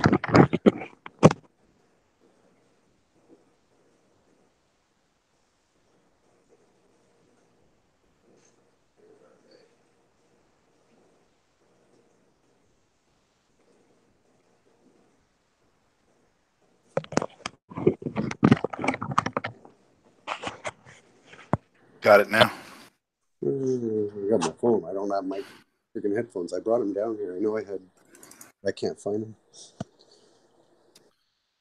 Big grot tank for platy fry. Fluval marine. Yeah, the fluvals are nice. The evos and stuff. Also look at the cobalt sea views if you can get them. I don't know where you're at, so the sea views are very nice. They're just a little bit cheaper. You can even get like the 40-gallon all-in-one.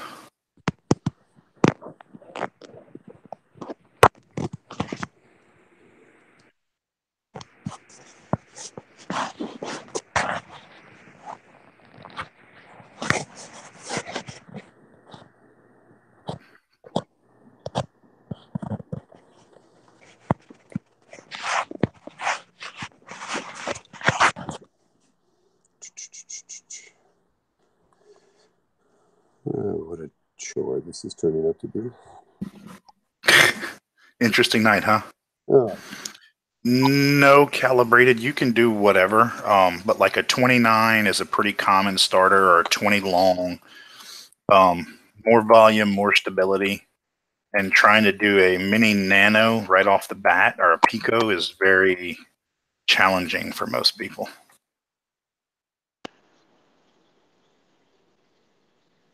So that's why like the 32 biocubes are a pretty common option, or the 28 JBJ cubes. Somewhere around that 30-gallon range, or like 40 breeders are a really popular one as well. 40 breeders are a really nice tank. It gives you some room to do some good scaping in. Yeah, I agree. Gives you enough volume to have some decent consistency.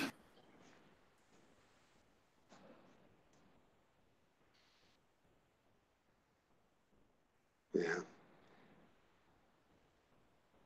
So 200 liter. How big is that? No, I gotta do math. I'm divided in by Canada. 4, Yeah, 50. I'm in Canada. I have to do the math. Actually, 50 slightly gallons. over Okay. 50. 55. It's probably a 55. Yeah, so that's a good size tank. Yeah. The problem with a 55 for most people is it's tall and skinny. With Reef, lower, wider is better. So the 40 breeder is 18 front to back, 30 or 2 feet front, 1.5 front to back, 3 feet left to right, and then 16 high, so just under 1.5 feet high.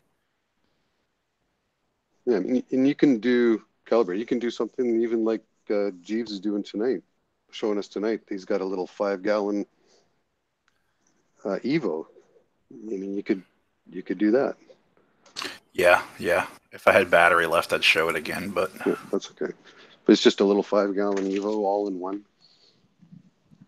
Yeah.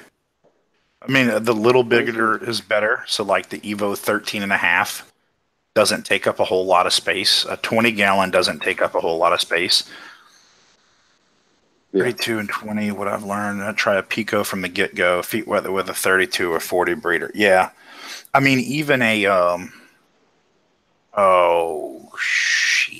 what is it? A 60 cube is 2 feet by 2 feet by 2 feet. So you literally need the space of a mini fridge. Yeah. You know, just a little bit bigger than what a usual mini fridge is.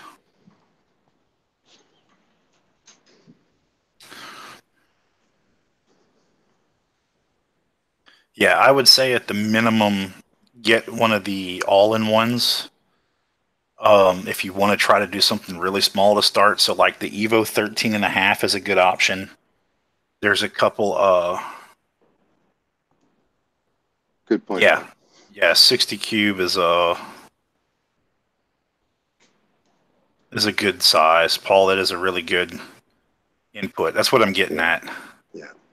That 40-ish, 30 to 40 gallons is a pretty good starter. You know, and you can get a 29-gallon glass aquarium, throw some hang-on back equipment and a light, and go with it. Yeah.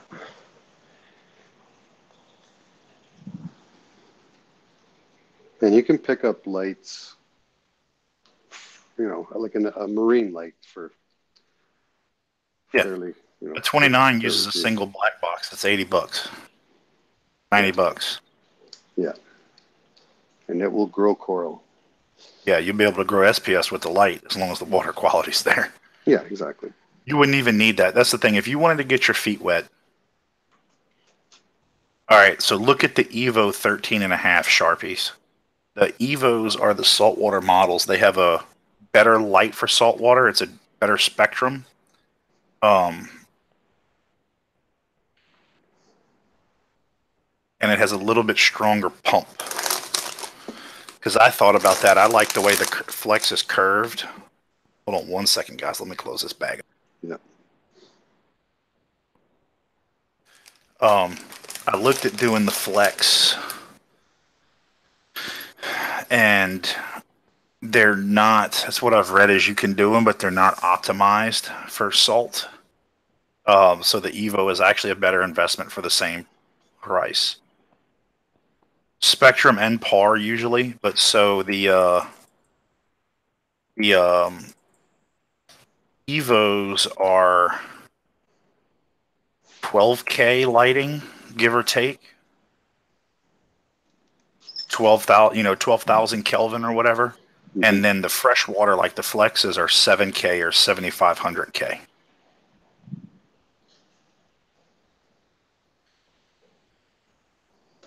Yeah, the spectrum is the biggest difference. Because you don't need the reds, the yellows, and the greens like you do for plants to grow them. You just need the blues more than anything. So that cool white to light blue spectrum gives you the best performance.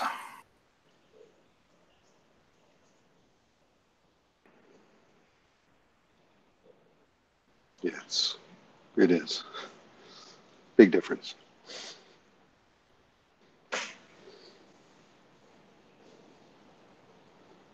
Yeah, you can do softy coral with any of the Evos. I mean, my cousin has an Evo with the stock light, and he even keeps some easy SPS. He's just got them up towards the top of the water.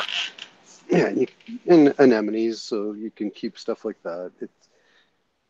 It's just some of the more advanced corals need better lighting.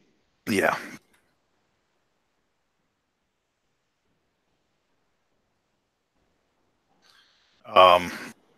Oh, shit. Sorry, I'm playing a game. Let me get out of this match and I'll pull a couple of the other options, because I had somebody ask me this the other day.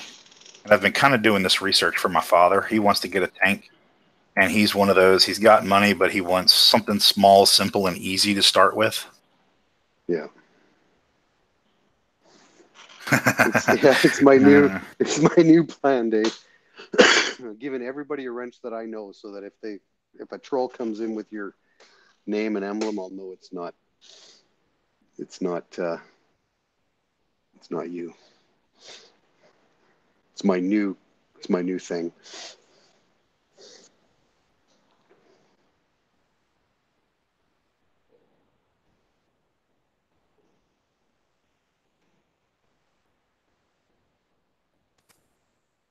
Yeah, no, that's true, Sharpie. But I was at the LFS the other day, or the other week, and I'm waiting to get help. And this young couple comes in, and they want to get a betta, and they say, "Okay, well, we want to get a betta." So the girl at the store says, "Okay, well, do you have a tank?" "No, but can we use this one here?" And it's just this little, the little betta tanks. And she then explains, well, it's best not to keep them in something like that. You're better off to go a little bigger, whatever, right? And the question after question after question, this couple did absolutely no research before walking into that store to buy that fish. None. Yeah, it's like putting a goldfish in a bowl. And people don't realize how big a goldfish gets. Yeah.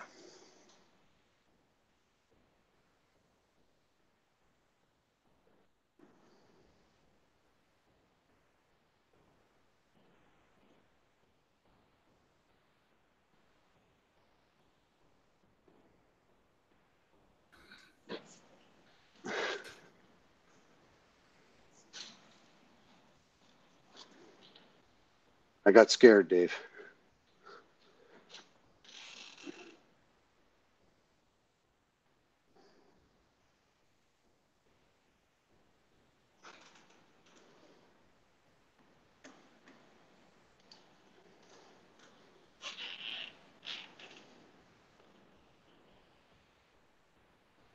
Yeah.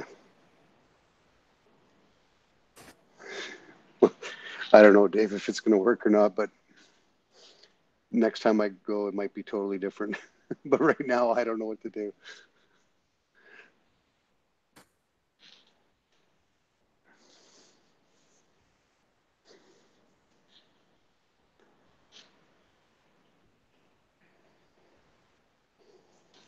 You're the governor, Dave. Tell me what to do.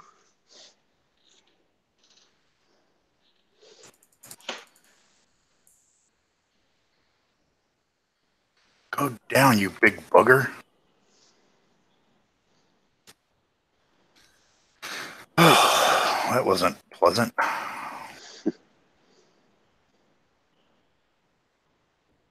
Yeah. All right. I guess it happens with dogs too. People will go and just buy a dog, not know anything about the breed, just buy a dog. My wife with her black and tan hound that she thinks is the cutest thing ever. Yeah. Hate that damn dog. All right. Ooh. So we're talking about calibrated or Sharpies here. Sharpies is overseas, correct? Yeah.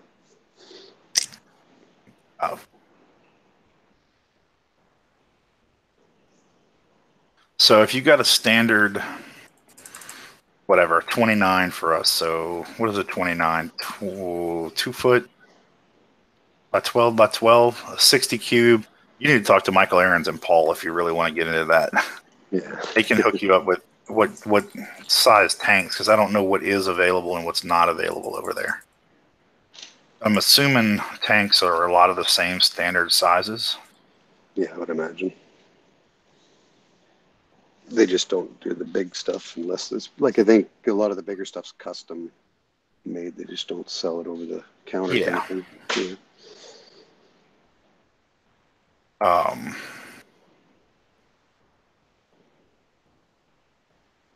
So what's a common size that would be, what, 120 liters? 100 to 120 liters, somewhere around there? No idea. Oh, yeah. I don't. Like, I live in South Louisiana. It's November, and it's going to be below freezing tomorrow.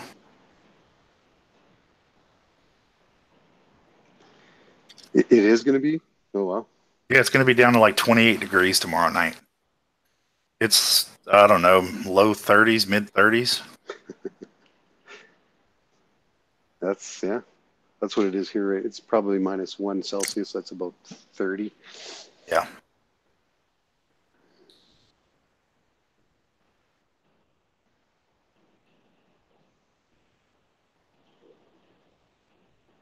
Yeah, I see what you're saying, Dave.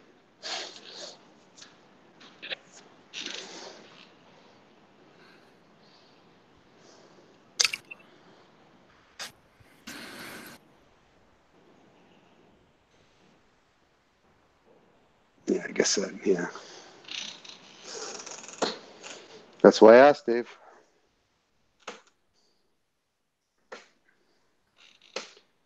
So you like that one there? I give him a chance. I will. What's up, Groovin? How are you? Yeah, 3.8.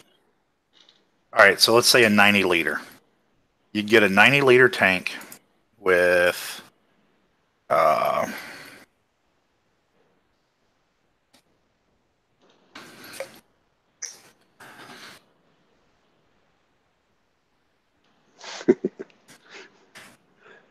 little hang-on back filter. And I mean, if you're just doing softies, you don't even need a black box. Rub it in method. Is that where you're from? K-Town, Kelowna? Yeah. That's correct.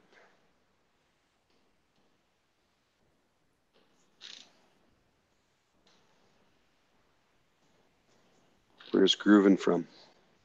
I don't know. Don't know. All right, what's a website over there for a fish store? Over the pond? Across Yeah. the pond?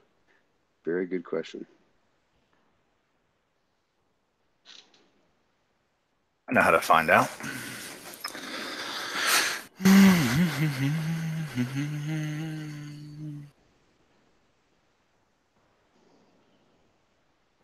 I know they have cubes over there. So I mean, you could even do a cube tank. Oh, look, there was Michael Aarons and Reef Community Worldwide selling one. Brand new 2 foot by 2 foot by 2 foot custom reef aquariums, acrylic aquarium, concrete finish cabinet. Over $1,000 aquarium with the light, everything, 600 pounds.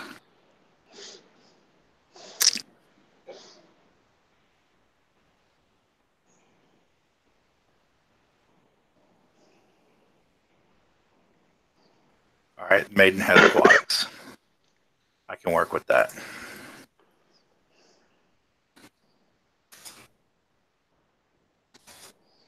I have a feeling I know what's happening here. Groovin, do you happen to know Reef Dudes? That might be the guy that just went and visited him. Do you happen to be at Reef Dude's house right now?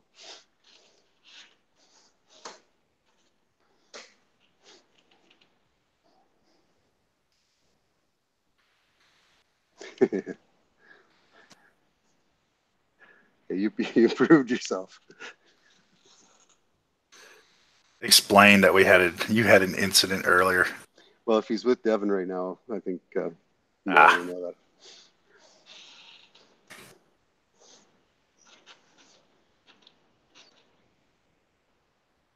Main Street is Main Street, yeah, but not in Kelowna, but.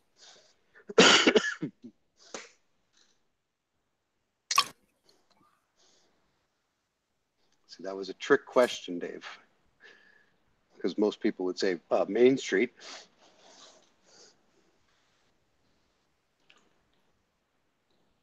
Oh yeah, so you could get the Mars Hydro, Mars Aqua, or the black boxes we talk about. Account. Sorry, yeah. They're about 100 pounds. I mean, here's one Aquarian Eco as a strip light. That would grow LPS or SPS in a shallower tank. So anything, 30 centimeters or less? Even more, even up to about 45 centimeters. Yeah, that's about 18 to 20.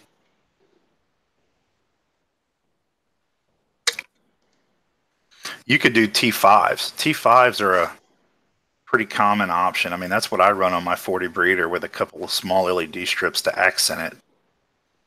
Oh yeah, they've got the Fluval C lights, Fluval SCA. Are good little lights. D Sunnies over there. I know K-Town likes the D Sunnies. Yep, that's what I got on all mine. The 16 to 24 inch D Sunny is a good option. So, I mean, there's a lot of options. 100 pounds for that. I'm assuming, 40, 50 pounds for the tank. So another 50 pounds for the hang-on back filter. And then, I mean, check whatever the local sites are for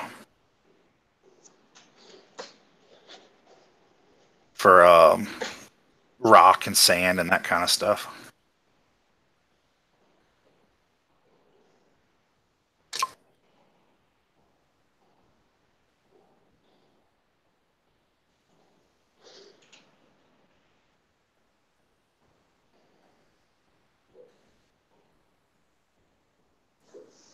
Yeah, the cubes are nice. Yeah. If you're looking at cubes, I'd look at either some of the custom manufacturers. I think, let's see, 60 gallon cube. Deep Blue makes one. Marineland makes one. Cadlights makes one. Those are all good brands.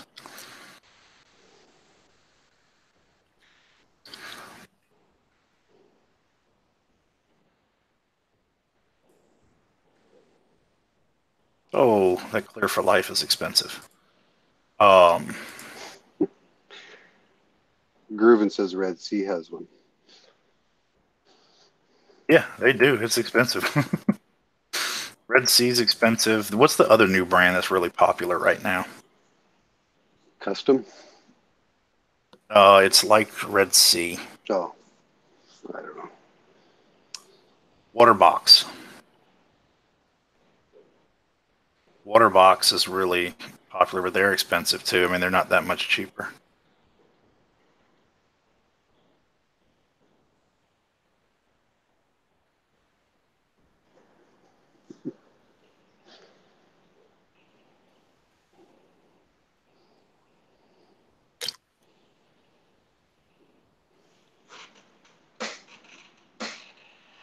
How much did you pay for it, Paul?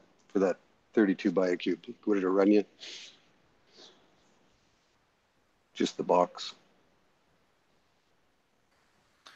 Oh, they're usually about $300. Aquarium box. AL's asking. Is that the name? I think it's Waterbox. Hold on, let me Google it.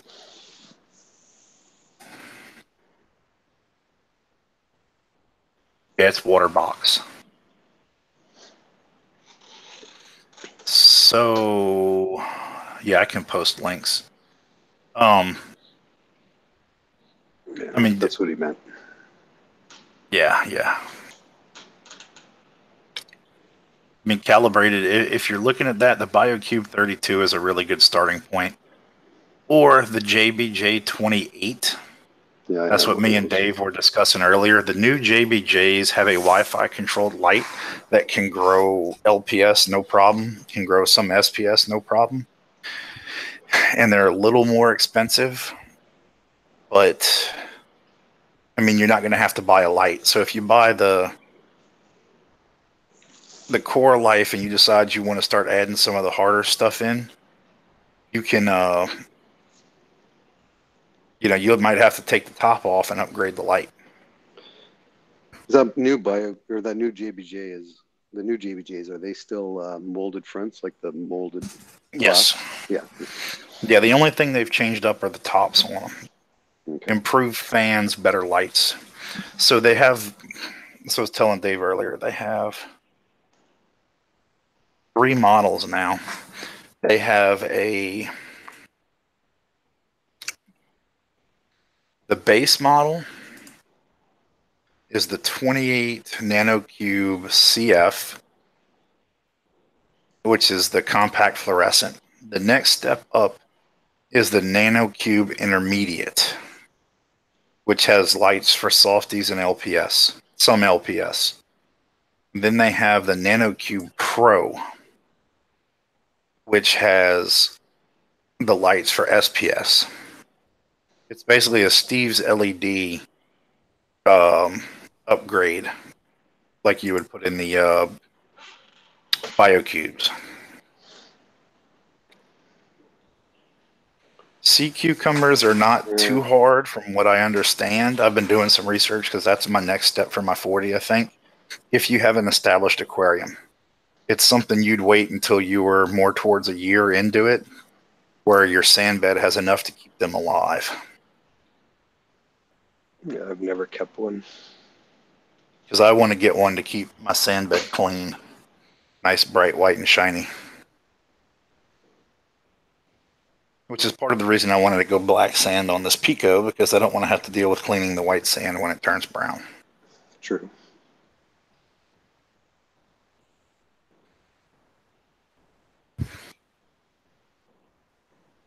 Yeah, there you go. $219, and it comes with the stand for the 24 with the compact fluorescent. That's the 24 cube compact fluorescent, which will grow softies for sure, and your probably a good chunk of your LPS, wouldn't you say, Dave?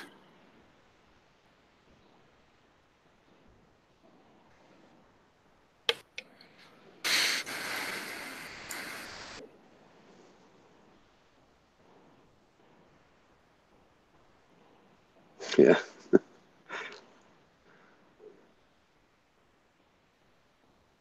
Just need a heater. Yep.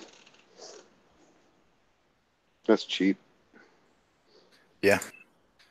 Yeah. There you go. That's an all-in-one 20-gallon innovative marine with the lights, upgraded LED lights, and a screen top for it. Now you can get just that tank for like $100 right now, $105. And so then you would add, let's say, $80, $100 for your black box LED if you wanted to do a black box over top, and build you a stand for it.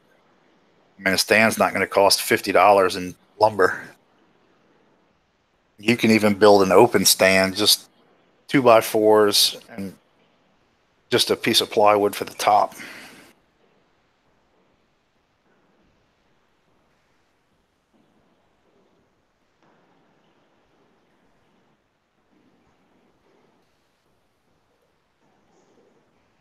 A 110. I've never seen a 110.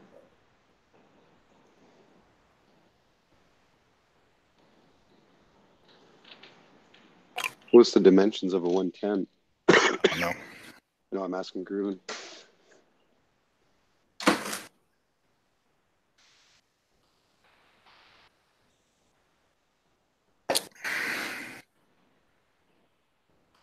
Yeah, I don't know either why they don't put a heater in. Yeah. Because if you keep your house at 75 degrees Fahrenheit, you figure your pump puts off heat, your light put off heat. You know, your tank might stay around 76 to 78. And if you're keeping softies, 48 by 18 by 32. Oh, 32 deep. Oh, so it's like a 75 tall. Yeah. It's a 75 stretched out another foot high.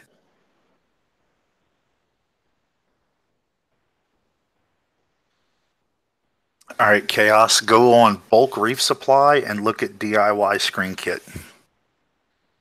They're $30. It comes with the window frame and then the plastic mesh to make your own screen top for it. Or you buy the one that they already build for like that 20 Nuvo.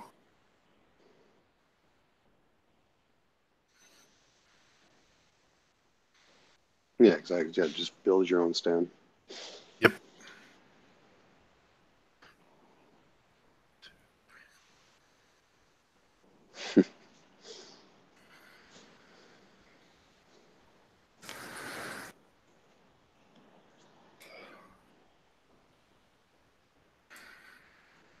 So if you go to that Marine Depot, click on Shop by Tank, and then look under Innovative Marine. You can click on the Nuvo Fusion 20.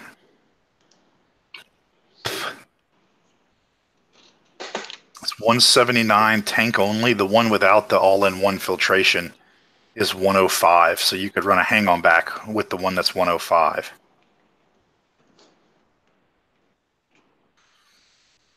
But you can buy the tank for 180.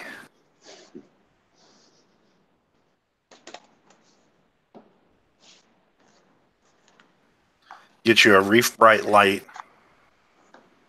or even a black box on Amazon. And then a like Coral Box power head wave maker. Have y'all seen the new Coral Box brand yet? No. So one of my LFS has started carrying. Oh yeah, no, I have the brand. Yeah, no, I have. Well, I have a skimmer. Okay, so it's wave makers and pumps and stuff. It's called H2 Pro. They're clones of the Coral boxes. I just don't know exactly where they're made or who makes them. Well, but they're China.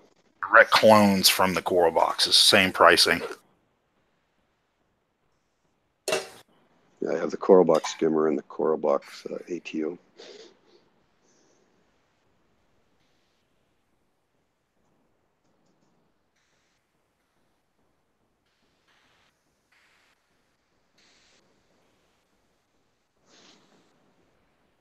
I got D Sunnies on all three of those tanks. Grooving. Kind of blown out in that picture, or in that video. Yeah, calibrated bulk reef supply. There you go, AL. AL's on top of it. He always is. Yeah, I'm flipping back and forth between screens here. 2 Kessels over a 4-foot tank. Yeah, if you mount them high enough, you'll get 2x2 out of them. Yeah, because my brother has 2 AI primes over his 75. Not AI primes, AI hydras. 26 hydras. Yeah.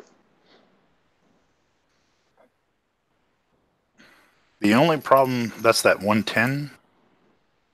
Who said that? Let's see. Yeah, that's groovy, yeah. The 110. Yeah. So the only problem there is penetration. I mean, that's a deep tank. Yeah. 360, yeah.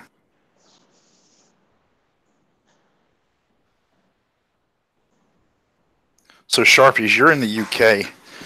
You need to get on Reef Community Worldwide or Aaron's Aquarium's Facebook page and post a message on there and start talking to them about what would be the best place to get something and start shopping around there for deals like that.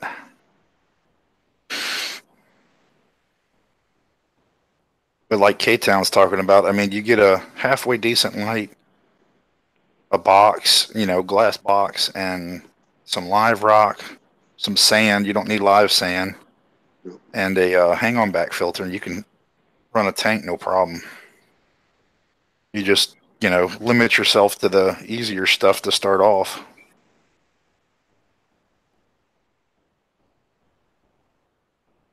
You don't have to spend a lot of money. But that cube for that price, that Dave was talking about, that's amazing. 4-foot T5 fixture. Yeah, there you go. T5s too. Yep. But I don't know if they have that on UK. Yeah, that's the one I have. That's the same one you got, isn't it, Dave?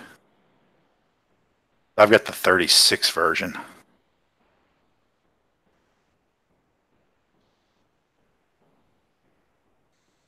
Yeah, a 4-foot T5 will grow anything in a tank less than 20 inches. Especially in a 40 breeder. 16 or less, it'll grow anything.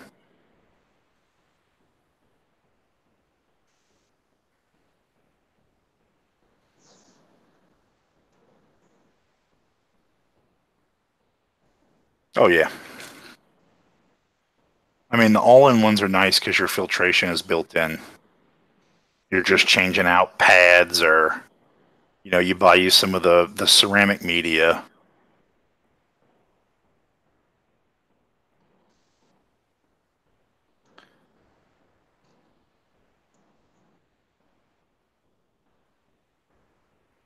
Two 10K, two actinics, four LEDs. Yeah, the LEDs are night. The two 10Ks, two actinics, I immediately swapped out for a couple of ATI bulbs. But yeah, there's a lot of videos on YouTube AL of that light growing corals no problem, and then when the bulbs get a year old, they swap them out.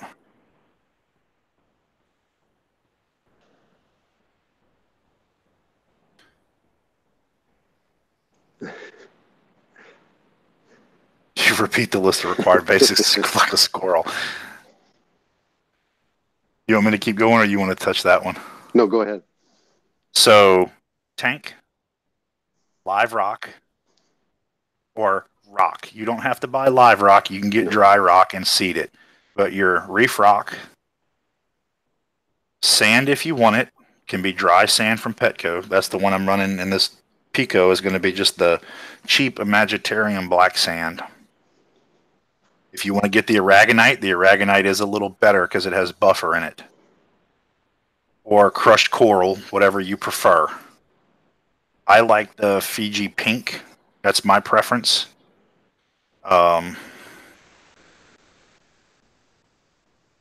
So you got your tank, your rock, sand if you want it, your filtration, a hang-on back. Some people run canister filters. I think hang-on back is a better option. Or your all-in-one aquarium will have the filtration built in the back. So your filtration and then your light. Black box LED light will grow anything. T5s will grow anything. And Dave has a combination of both the T5s and the black boxes. Yeah. That Nuvo Fusion, $360. I mean, that puts you at $400 with a running aquarium with some pretty decent LEDs that can grow just about anything. So, yeah, he is Ale. Yeah, $150 for a 10-gallon reef build.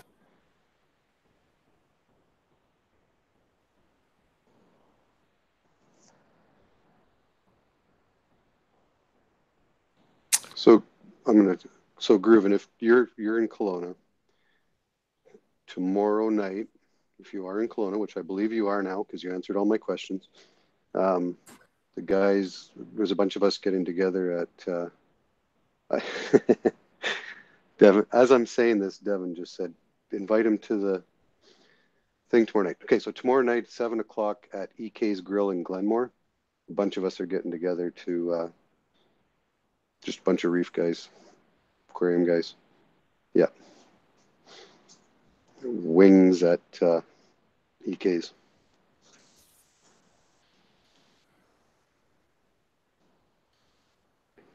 Devin reserved a few extra spots, so there'll be room if you show up.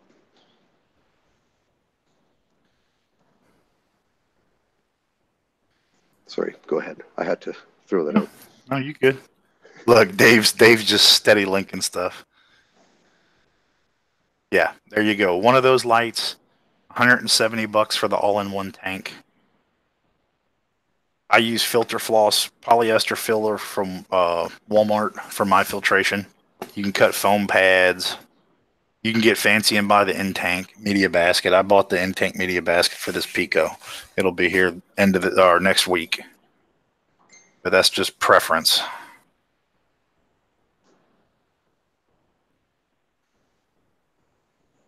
You know, your next step up from that Mars Aqua is going to be like a Reef Bright is the brand. Or a Arctic Revive. Let's see. P247. Ah. This is the one I'd probably go with over that because it comes with the feet to stand it on there. Copy.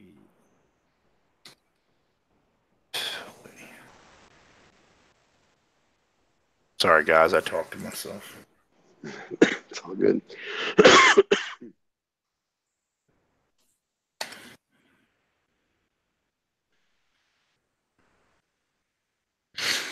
Dave, what do you think? Would you go with the Arctic Revive for another $60-$70?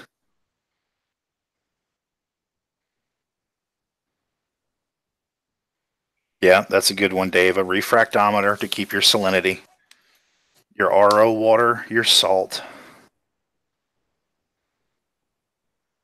So you don't have to have an RODI. You can buy it from the store. But there are some affordable RODI units out there, an RO Buddy. That way you can make your own top-off water, and it'll pay for itself in a year. See, all these things I don't even think about because I already have, but yeah. Mm-hmm. Yeah.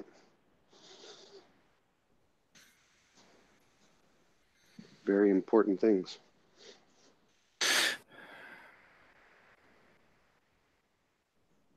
Yeah, I think they do, AL. But I mean, that one on Amazon is $190.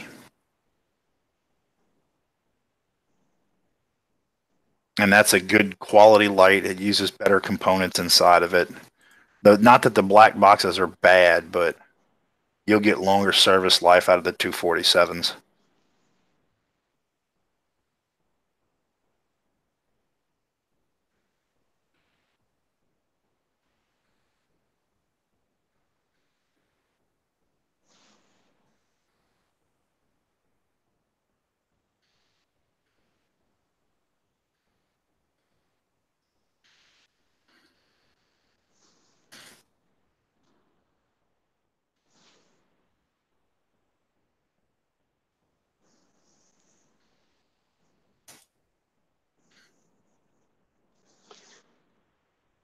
Yeah, the ramp up and the ramp down on lights is a nice feature, but Yeah. it's not necessary. No, you don't have to have it No. at all. I mean, the current USA Orbit Marine lights are not bad lights. They're not going to grow SPS. Mm-hmm. In a tank that shallow, they will grow any LPS I can think of. They will grow any softy, especially you can add another one to it later, always. There are some other black boxes on here that are a little cheaper. $80, $92.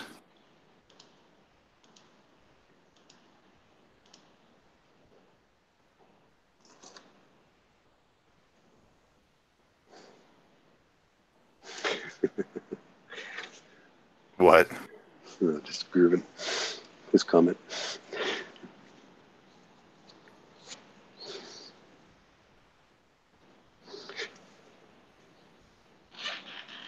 I think the key there is to get a lot of subscribers, and you get deals.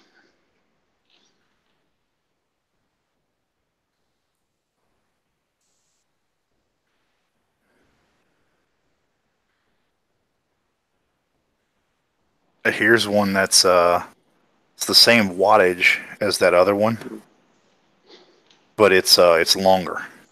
It's built longer, so it's made for a longer aquarium.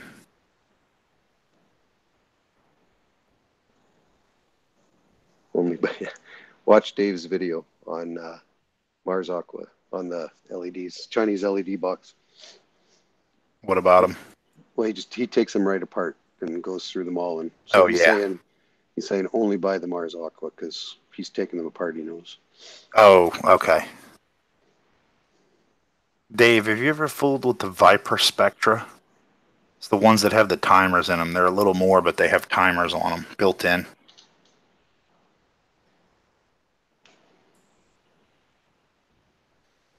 Yeah.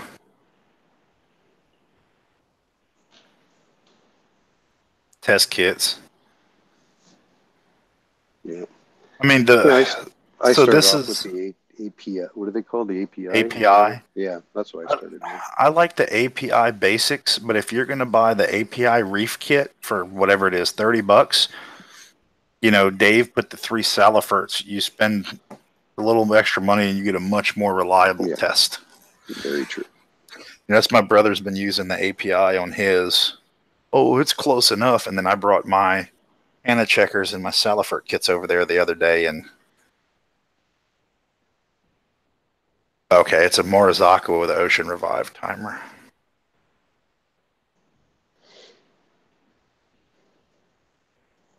Yeah, we are at a disadvantage here, Grooven. There's no doubt about it. Forgetting stuff.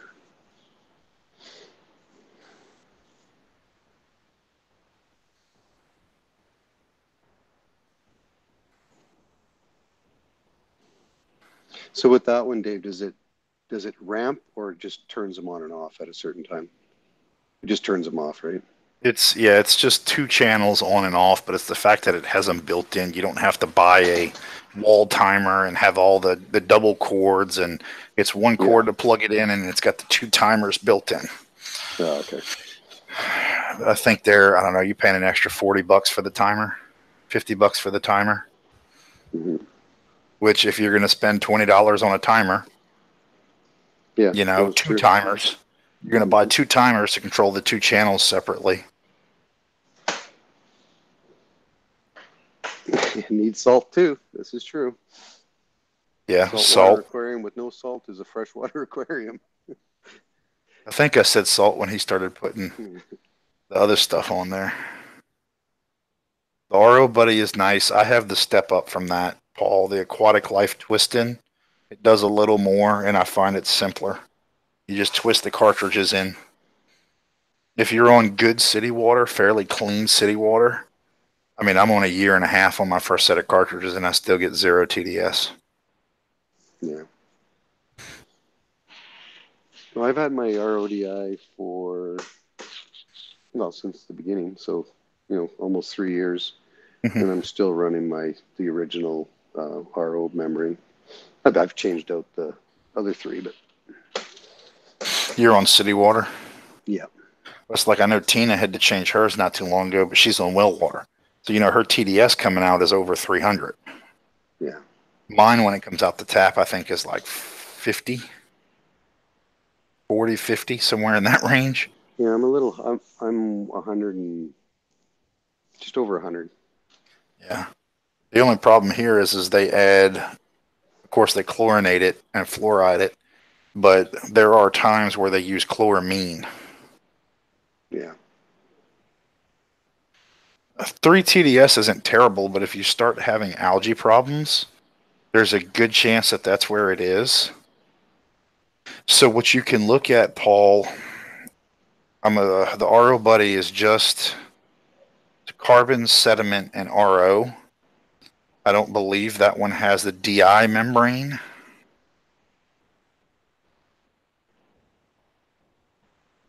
And so you can add a DI canister. You can buy the single canister from Bulk Reef Supply and add the deionization resin, which will probably pull that 3 TDS out.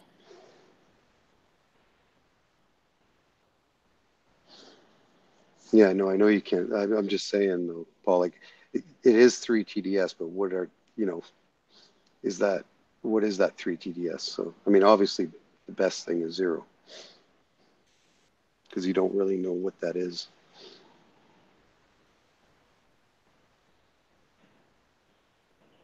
Sorry, Groovin, I'm not quite sure what 140 here in WK. I don't know what that means. Is there a town around there? Oh, West Kelowna. Okay, yes. Yeah, but the Thank you. 5 stage, I believe, is just an extra on the front. Okay, so Dave said they do make an RO buddy with DI. No, I mean, if you're still getting 4 TDS out, you shouldn't be running through DI if it's brand new, unless it's worn out. That's the thing. If it's worn out, then your TDS will start creeping up.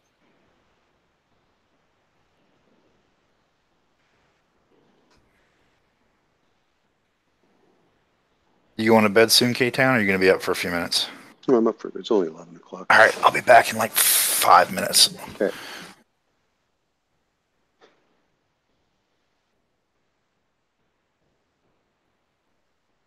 Chalk bedrock here.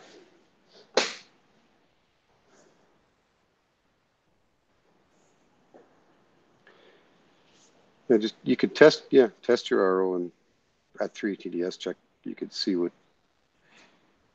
is coming out after phosphates and stuff like that.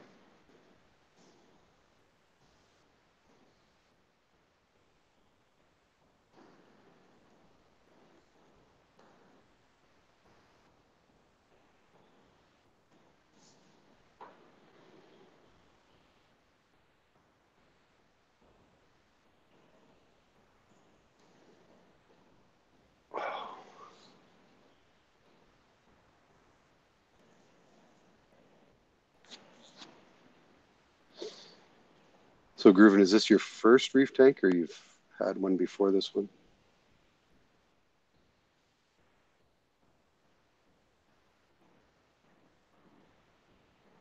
All right, Sharpies, have a good night, bud. Thanks for joining us.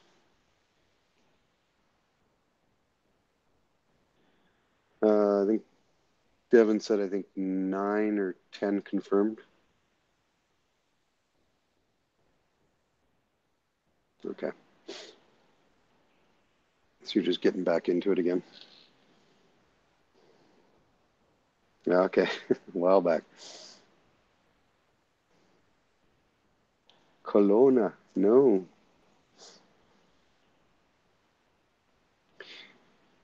Kelowna, I guess, is a native. I don't remember what it stands for, but it's a native word.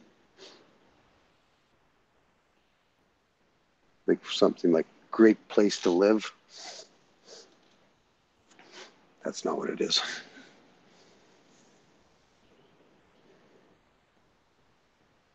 Does anyone sell coralline algae? I doubt it. Anything you buy, like frag plugs, like if you buy a frag and a frag plug could have some on it, if you can get a little bit of coralline algae and start scraping it off of the plug and just like in the water column, it'll start to seed everywhere.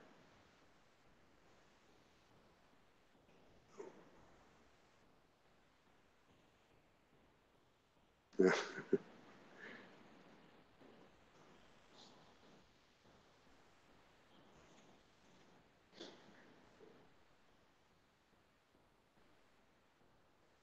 Yeah, because when I started the 180, I just had dry rock in it. And then I picked up, what did I get the first time? I can't remember what it was.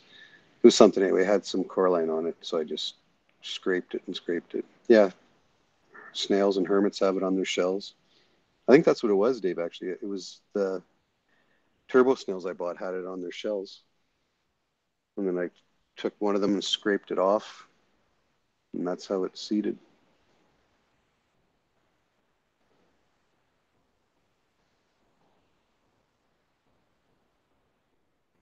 It doesn't take long once there's some in there for it to take hold. As long as your calcium and alkalinity are good, because that's what it needs to grow.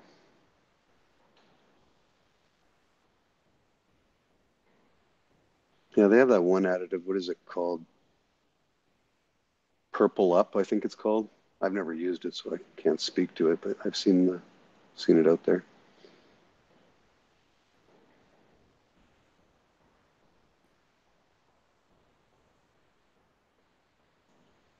But yeah, you don't need much. Just get something in there with some on it.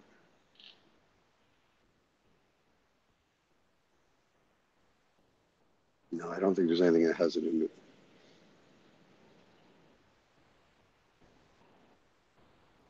Yeah, that's why I say, like, I've heard of it, but I've never used it, so I have no clue.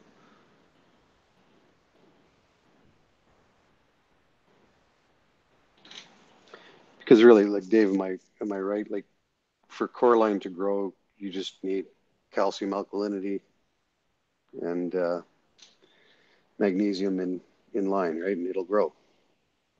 It uses that just like a coral would, right? Stable mag. Yeah.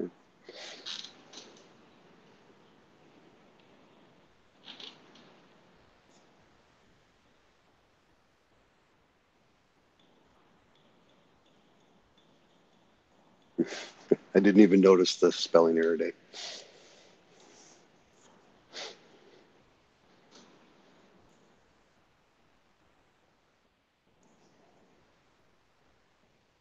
And if you don't want coralline algae, just get a bunch of Astorina starfish. They'll get rid of it in a hurry.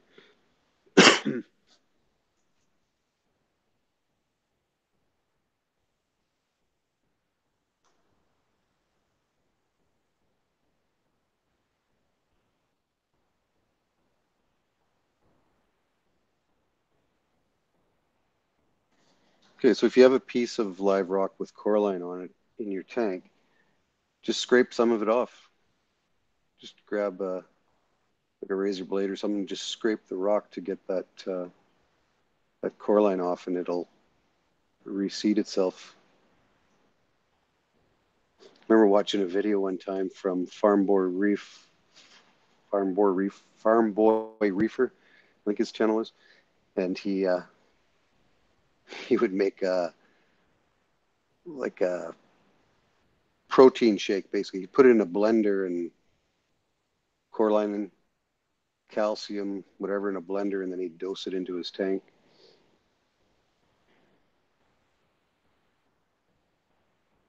Yeah, it's a good yeah, it is the only good algae in your tank, except for macroalgae, but it has some drawbacks. Like if you're not dosing it, it consumes a lot. So as long as you're willing to keep up on its requirements, it's nothing wrong with it. Yeah, you saw that, Paul. Yeah.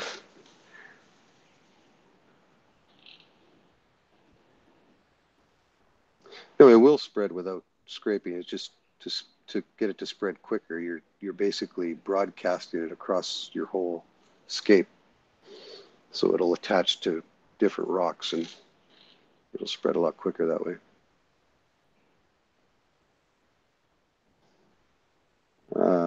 I don't. Dave can maybe answer that one, Paul, but I don't think so.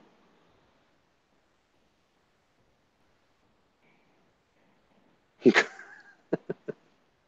you serious, Dave?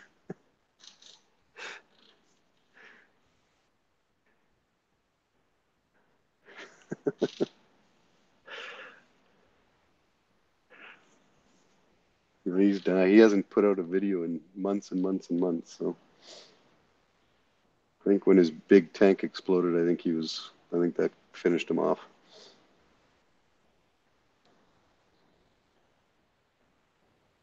Is that like karma, Dave?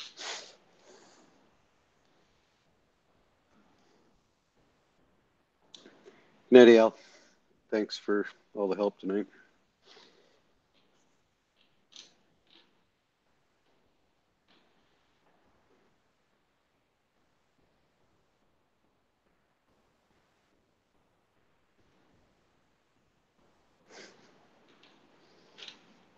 That's right. That's what he used to say when his video, "Hey, farm hands."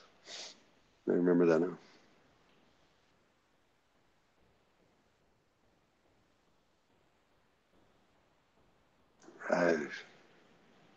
Who knows? But his front panel, his front pane just let go, cracked, and I've seen it a few times in pictures online where people's tanks have blown out.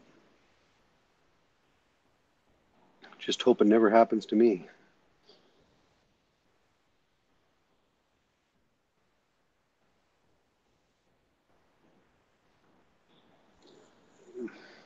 I would say I hope not, Paul. I don't know. I don't know what caused it. I don't know if I guess if a rock structure falls and hits the front glass, whatever, it could. Pounds of pressure per square inch on glass. Yeah.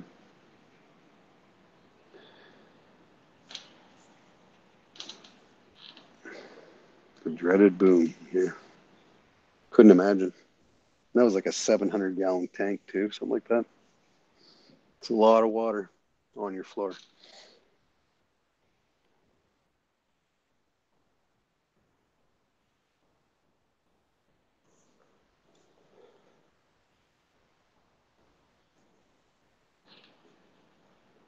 It would definitely be devastating.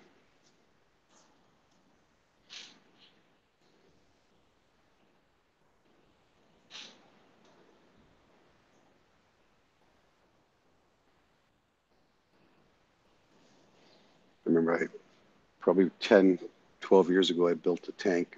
It was about a 90-gallon. And I didn't brace the center, and it cracked on me. Hey, Simple Fish Life, how you doing, bud? One of your fellow country mates was in here just a few minutes ago and left.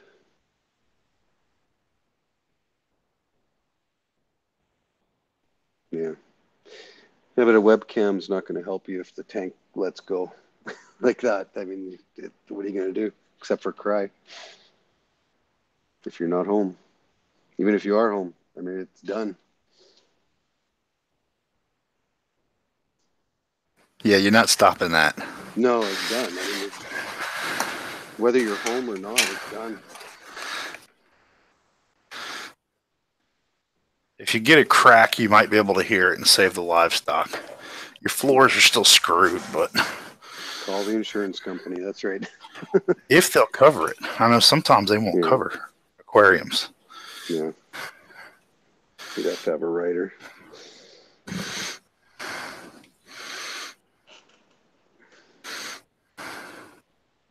Yeah. But that would be, so if your silicone's starting to, get old or whatever, but that would be more just of a leak in the seam, Dave, more than a blowout, right? Like it would be more of a slow leak.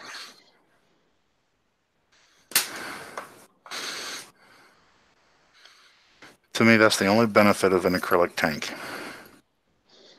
No silicone seams. It's welded. Yeah. Now, not to say that the weld can't crack if temperatures fluctuate, but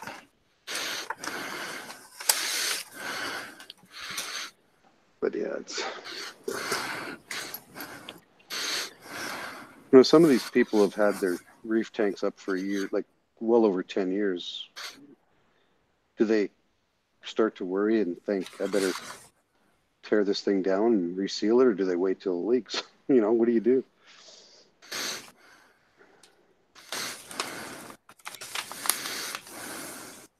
Yeah, it would have to, Paul. There would have to be silicone in there. If it's a glass aquarium, it's going to have silicone.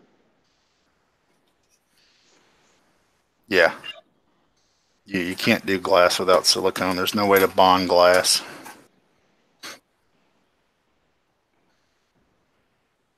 They must have just did a really good job. In what? Well, he says, does the BioCube use silicone? I don't think I've ever seen silicone anywhere on my BioCube. Look, they must have done a good job. Exactly what Dave said. You got to look on the bottom seam and the very back wall, because what it is, your front and your sides are one bent piece of glass. It's tomorrow night, bud. Groovin tomorrow night, not Saturday. Wednesday night wings.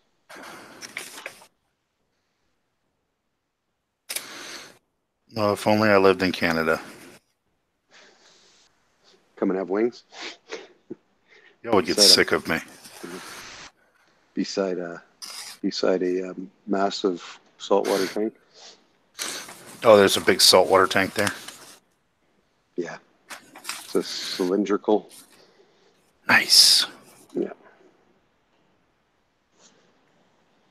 Later, Groovin. Thanks for coming by, bud. Did I tell you about the service tank my brother got to go help with? Yeah, yeah. The one that's like that? Yeah. Well, the owner of this pub actually gets in there with his scuba gear and cleans it himself and does all the maintenance himself. And, nice. Yeah, you can go in there I can't remember which day it is, but on a certain day he gets in and cleans it right like while they're open, so people can watch him in there, and yeah, it's kind of neat. Yeah, Cabela's used to do that here. When I worked at Cabela's, we would do that. Well, not we, the guy that they paid to take care of the aquariums that they have would do it, but you'd have to go up there and dive tend. You'd have to go up there with him and make sure he didn't drown, basically. Yeah. Yeah.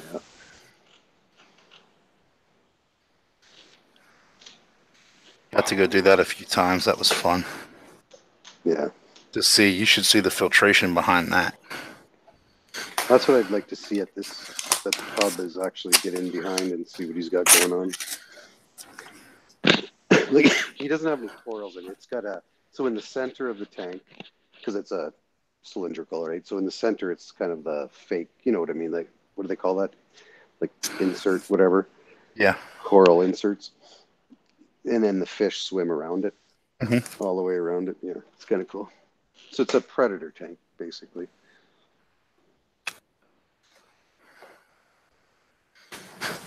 Yeah, mail order, definitely.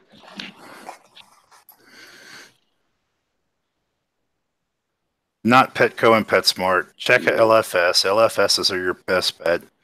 Second best is order online. There's quite a few reputable places. Good night, Dave. Thanks for your input tonight. Appreciate it.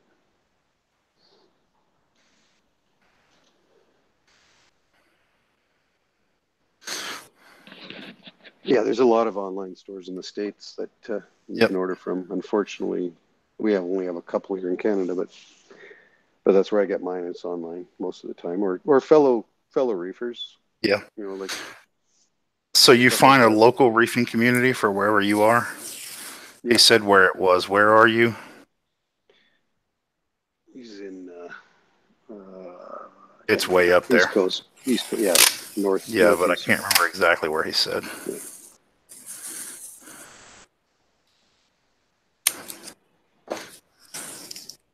Yeah, you're better off in the middle of nowhere. Yeah, you're better off to get them online than to ask an LFS that doesn't normally bring coral in to bring coral in, because you'll just be asking for trouble there. You're better off ordering it online for sure. Live Aquaria, Marine Depot, or not Marine Depot. Worldwide Coral. Worldwide Corals. Aqua SD is a really good one. Lazy's Frag House. Fish a Hex. Travis at Fish a Hex is really cool. I ordered my first corals from him. I think he's very reasonable on his shipping cost. Salt Critters is reputable from what I've heard. My brother's ordered from them, but their stuff comes in really small frags. Yeah.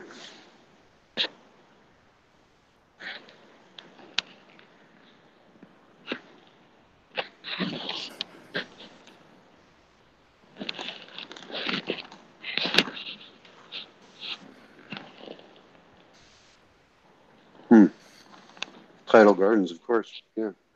Thanks. Yeah. There you go. Tidal Gardens.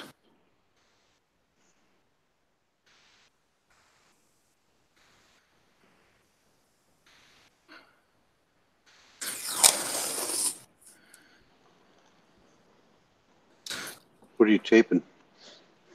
That top so that I can spray paint it tomorrow. Paint it. Yeah. I'm just sitting wait. I just went and put my work uniform on. I'm just waiting for the call at this point. You know it's coming, or it might come. No, it's coming. It's coming. Yeah, 2:00. It's coming. I'm top of the list. There's one guy coming rested that may go ahead of me, or may not. But this is a 2-person job. The only good thing is, one way or another, it should be me on the dock and him on top of the tanks, so I won't have to sit in the cold ass rain all day. Yeah, that's a good thing.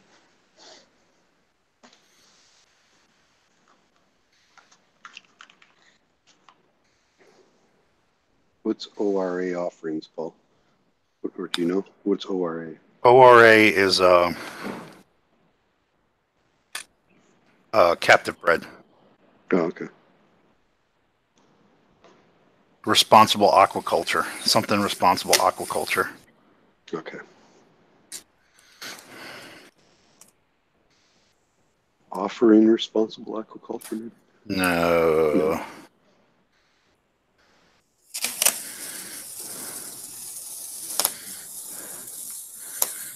Captive bred, yeah, okay. Yeah, they're a company, but they're the ones that have first bred like clownfish and yellow tangs, and if it says ORA, it's from them, but most of your captive bred stuff is from them for saltwater. Okay. They're kind of the big boys in that part of the hobby.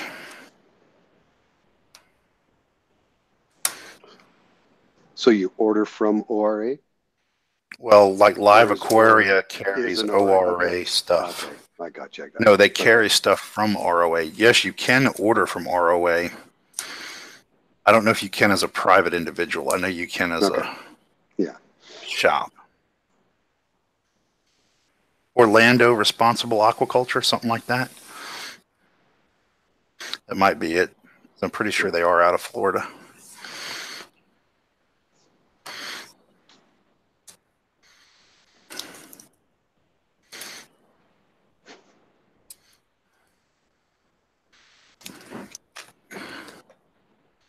Yeah, ORA is going to be much more reliable because it is captive bred, captive raised. Yeah, it's better for the... It's better for the environment, but it is easier to keep. They're more hardy. They're going to have a better survival rate. Yeah. Versus wild caught. Wild caught, they have to ship them. That stresses everything out.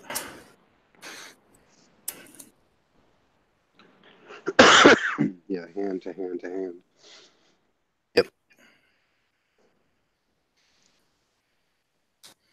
Yeah. They know what frozen food is. Like ORA does filefish. You can get Aptasia eating filefish from ORA. And they'll also eat frozen and whatever. I believe so, but they eat Aptasia. They're guaranteed to eat Aptasia. Oh, I see. Okay. Because from what I've heard is what they do is they use them in their rock sumps that have Aptasia. They throw them in their tanks with Aptasia, and that's what they eat. Yeah.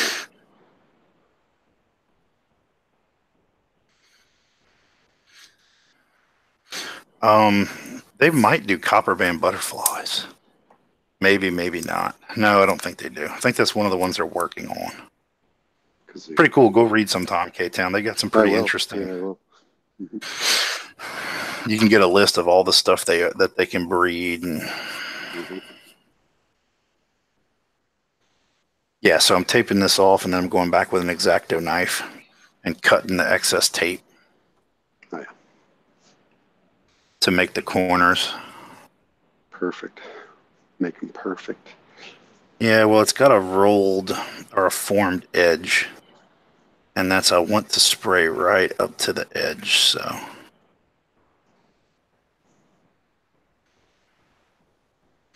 I'll check that out, Paul.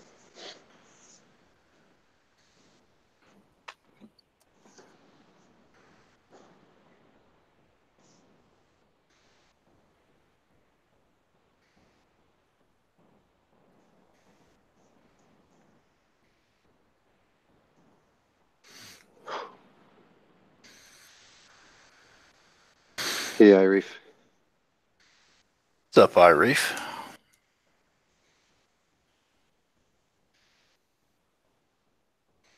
What are you doing up this late?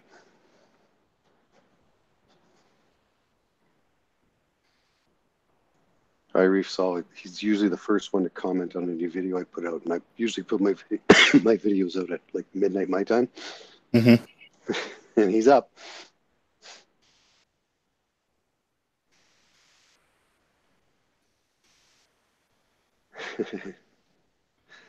No, not quite 6:30 yet. Well, 6:30 somewhere, I suppose, but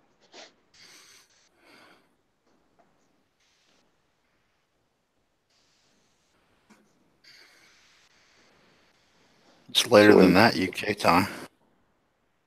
No, it's early there. They're like Simply Reef and just got up. Yeah, but I think they're like 6 hours ahead of me. Yeah.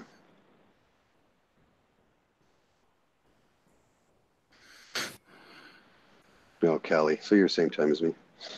Oh no, Cali, 2:28 a.m. in California. I think he's just telling people hello. Calibrated. Oh, sorry. Okay. California spelled with a C. Yeah. Yeah. Well, this is true. 6:30 in India. There you go. So where are you, Irish?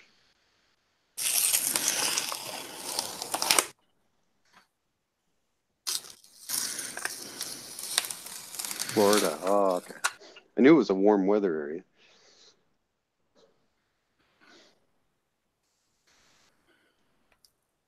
How's your puppy dog doing, Irish? It's probably not a puppy anymore.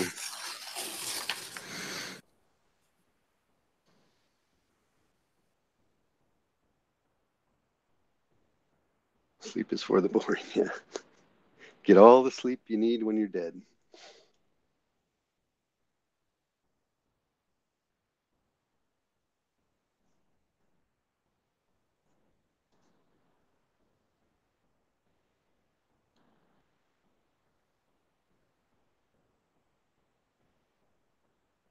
Yeah.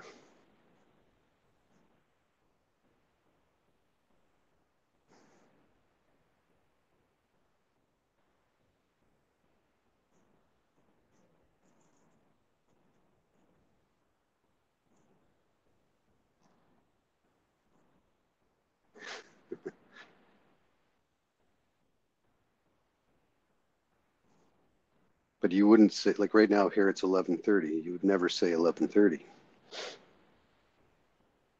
You'd say 2330.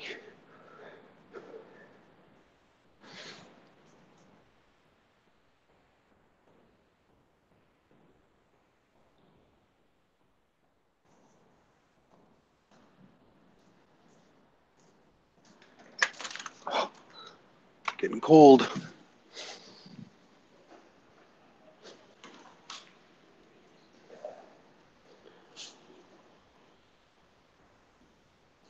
Sleep at work tonight. Jeeves is planning the same thing.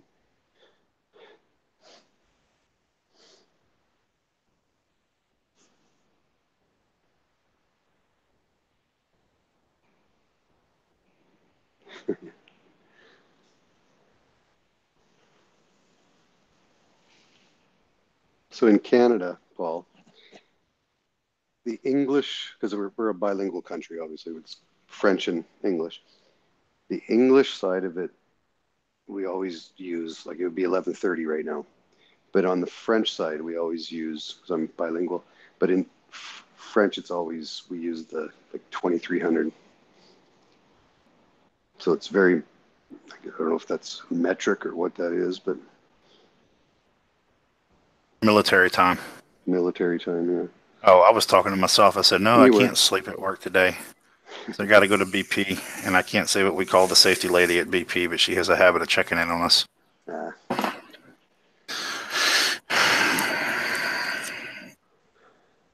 got to turn my lights back to normal time for my fish so they have a little bit of moonlight.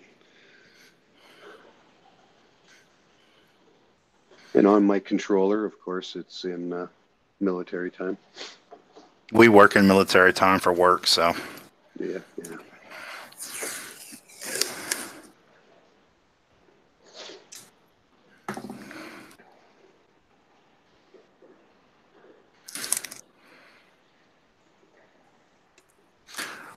I started telling my wife stuff in military time just because then she quits asking me questions. Yeah. She won't ask me what time I'm going to be home from work. She's got to do the math. 17:20. Mm-hmm.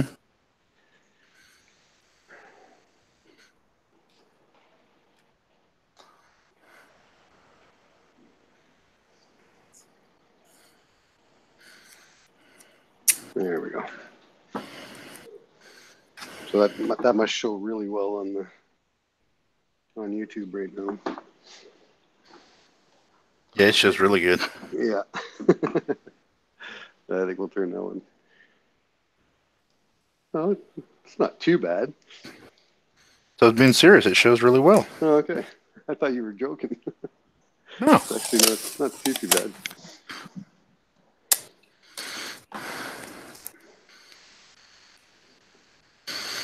You like how my sand is that purpley color? Purpley red color? Yeah. It's this white sand with the blues reflecting. Yeah. The greens are really the only thing that shows well though on the camera. That blasto on the other end you can see really well too. Yeah, on the far end there. Mm-hmm. Yeah. That's just his lighting schedule. He changed the lights on his aquarium. Yeah, just my controller. Right. So what I do for whenever I'm doing a live stream, I set the time back. So I tell the controllers it's 1300 hours, 1 o'clock. So that's when the lights are the brightest, so it shows best on camera. You just need to get a lens for your camera. I'm gonna get one for Christmas. Orange. Oh, that's perfect. That's your tank. I'll let you answer that one. Oh, sorry. I was just reading Calibrated's comment. Yeah, no, you good. You'll get there. So that's good, Calibrated. The orange is that. No, the orange. Okay, well, here, let me go over there. So I have a plate coral that's orange, which you can kind of see there. Let me just. So that plate coral's orange. Fungi. Why do you have it on a rock? Because I have a sand sifting goby and he covers it all the time. That's the only reason I have it up there. Yeah, and then the blasto is that one there. Blasto, that's a Merletti, right? Yeah. And then my Singularia. And then some Zoas. Some GSP. Actually, the Zoas show up fairly well under these blue lights. You know what 2 corals my brother cannot keep alive to save his life that I've given him and he's melted frags after frag of? What's that? GSP and pulsing xenia. Really? Well, the green stars polyps I have no problem with. The xenia I finally killed off, which I was so happy about. Yeah, but you're trying to kill it off. He was trying to keep it alive and it melted. Yeah. That's one of the easiest corals. Yeah. So that's a hammer coral here. It's a hammer in the back. That's frog spawn or octo spawn, I guess they call them. Paul, the blastos, or which ones are you asking are LPS? Well, Paul asked, that's LPS, yes. I know you can't see it, so. no, I'm going over there now.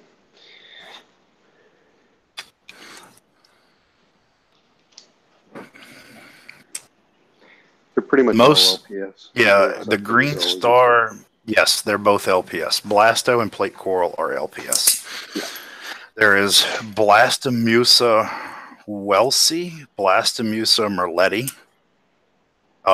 and then that is a Fungia plate. They're all LPS. Now, Fungia plate you can keep pretty easily. Blastos are, those are hit or miss. Mm-hmm. They can be temperamental. They can be good. So who am I talking to? Paul. He's already got a tank. Yeah.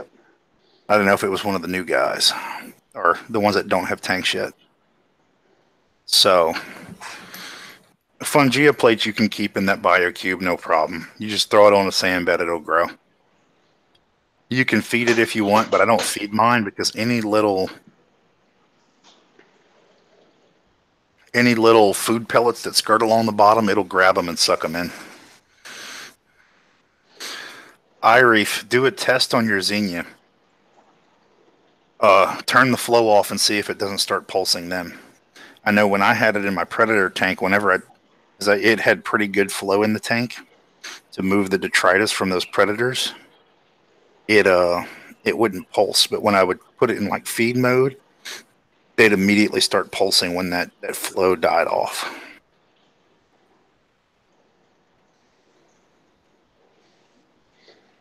And anybody without a reef tank in the chat, this is the best part of a reef tank, is at this time. Like, the camera doesn't do it justice, but no, just how everything just... It does when you get a gel filter. Yeah, I know, and I will. Come on. Give me a break. Cut me some slack. Nah, Like, I got to give you a hard time. I have, I'm going to try this one here. Where is it? It's one of those cheapo, I don't even know where it is. It's just a film, like, yeah, colored, but it's not the right, I can't even find it right now, but it's not the right color. Like, so it kind of makes things look weird. I think it looks better like this than with that gel filter that I have, the cheapo one. Yeah. Here's my coral banded.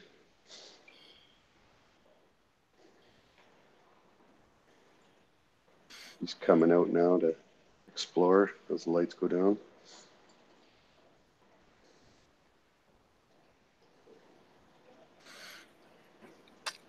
Yeah, tip, if you want a shrimp that's going to be out, don't get a coral banded. They don't come out till the lights go off.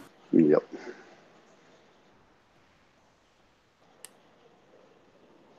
I wonder if this guy's out. I got the bigger one in this tank, but I don't think he's out yet. No. What are you running? An Apex? Yeah. I knew there was one other place I needed to trim. Oh, there he is. He's out. He's out on the green star polyps.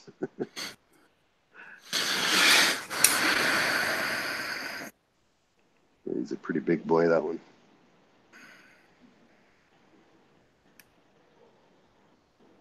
Like, what is he doing? He's picking for food through the green star polyps. They've picked up food at some point, and he's trying to steal the food out of them. Yeah, I guess so.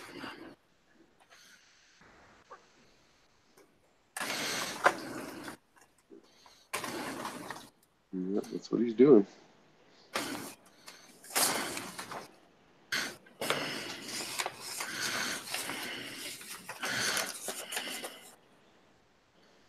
And my cleaner shrimp, he's not out yet.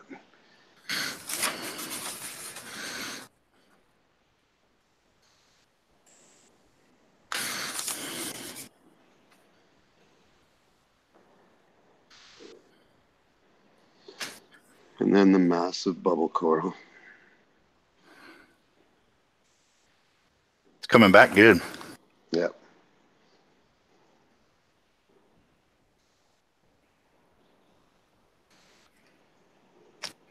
Yeah, my fang blinies have started stealing food from my Lobo and my trachea whenever I feed them. Yeah. So I got to kind of shoo them away for a minute. Yeah. That's the problem I have with the feeding my Scully. That's funny, Paul. The Scully eats so slow that they just go and pick right off of it. Mm-hmm.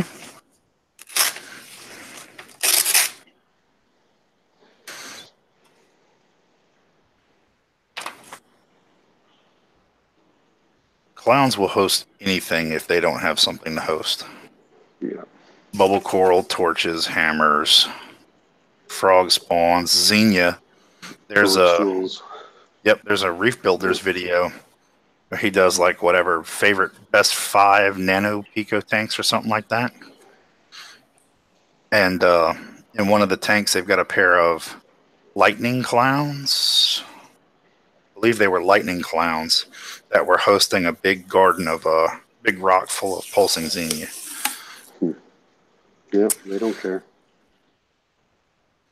They'll also kill a coral if it's like bubble and euphilia and stuff. If they can wear it out, and they'll actually kill it. Yep.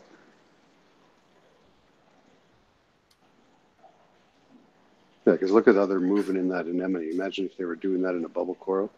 Yeah, they can tear it. Yeah.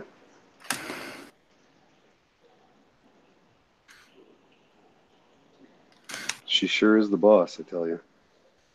That female clown. Oh yeah, she just see how she's chasing him away a little bit. Mm-hmm. Well, at least we know female logic persists throughout the animal kingdom. Absolutely.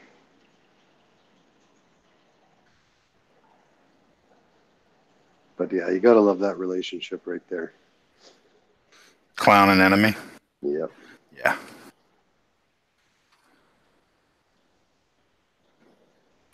Yeah, they will if it's a young anemone. You know what's funny? So all these, like my big bubble tips in here, they'll jump from one to the other, like through all 5 of them. Mm-hmm. But this little, well, it's little right now. It's bigger than that usually, but the light's going out. They have never gone to that one because they don't know what an actual bubble anemone is, I guess. Like they like the long sweepers.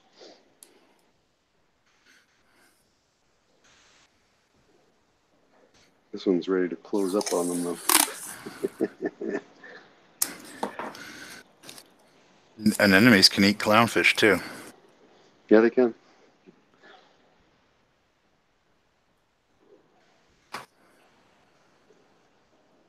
You can see how that one's closing up pretty good. So see that goes to what I was talking about earlier, Paul, with you. If your tank's not ready for the NEMs, you put a NEM in there, and it can't really establish itself. It's not in great condition. The clowns will kill it because it can't establish itself. Yeah.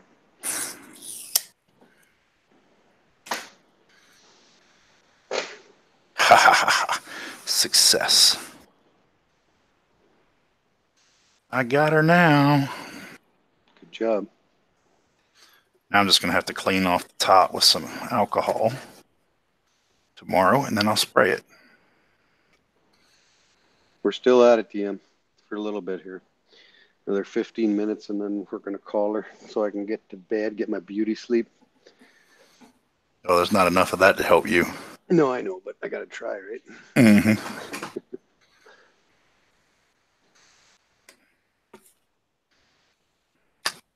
Oh, yeah, no, they'll do some crazy things. Like, so in my NEM tank now, one of my NEMs was decided to move, and it went underneath between 2 rocks in the center. Mm-hmm. And of course, so I let it be for a couple of days just to see if it would get itself out of there. And of course it wouldn't. So I had to move that rock. And then it moved over to where it is now, and it seems to be happy there. So, but if it had stayed under that rock, it would have killed itself.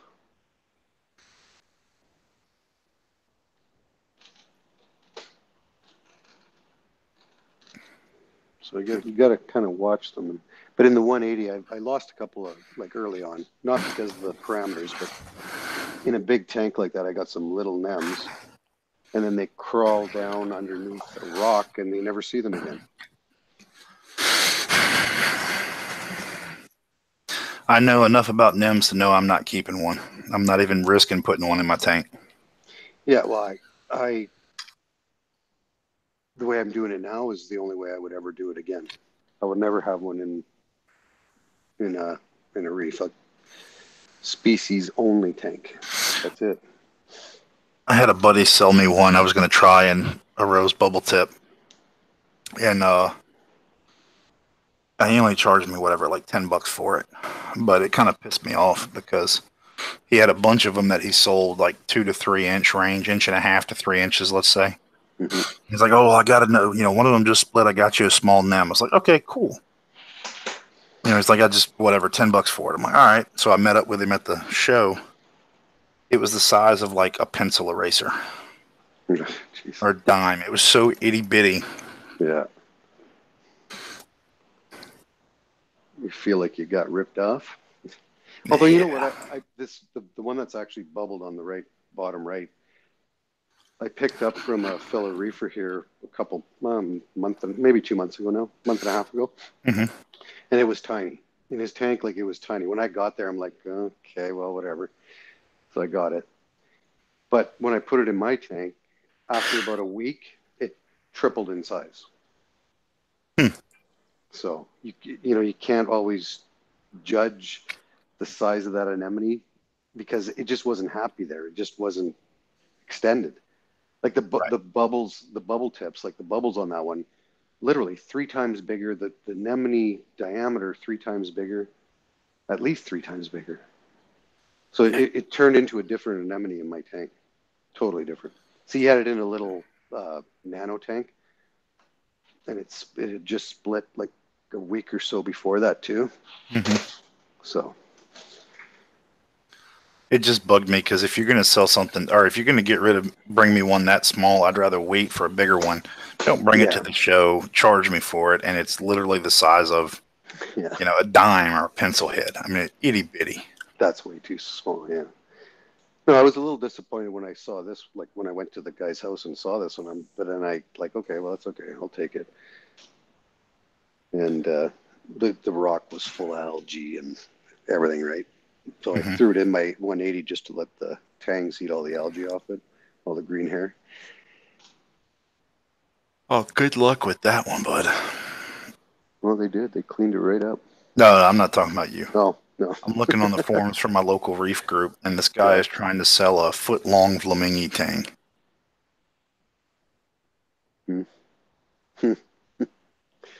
Which get massive. That's going to be a specific tank that's going to go into. Yeah. Right. Yeah. 20 more frags, DM? Holy crap.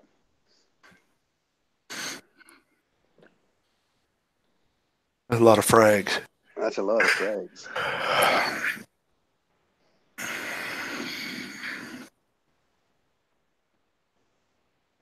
We'll have to do a video or a stream so we can see them at some point.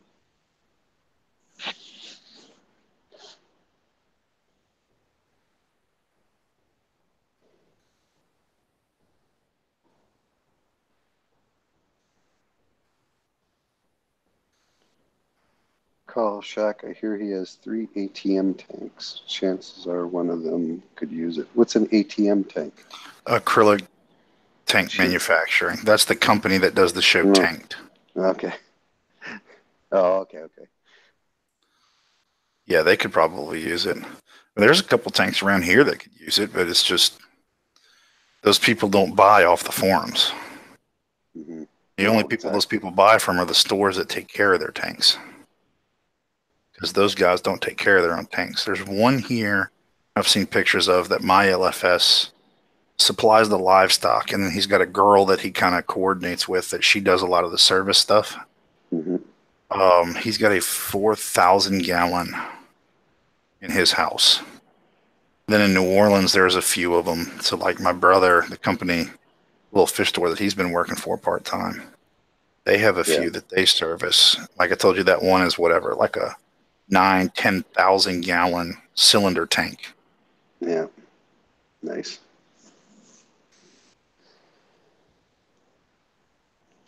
If I had $1 million. Yeah.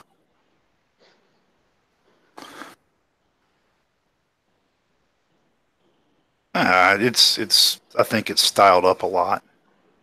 They did a tank for a store around here. Oh, look, I told you 2 o'clock. There you go. Yeah.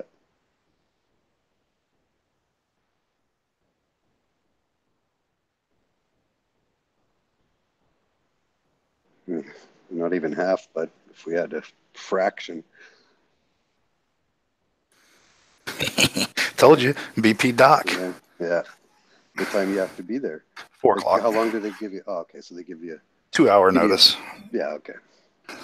It's supposed to be a 2-hour notice. This job is always a 2-hour notice because they find out they knew about this 7 o'clock yesterday evening. Because I texted the guy that did a job over there yesterday and said, "Hey, is there another BP tomorrow at 4 o'clock in the afternoon?" He said, "Yep." Yeah.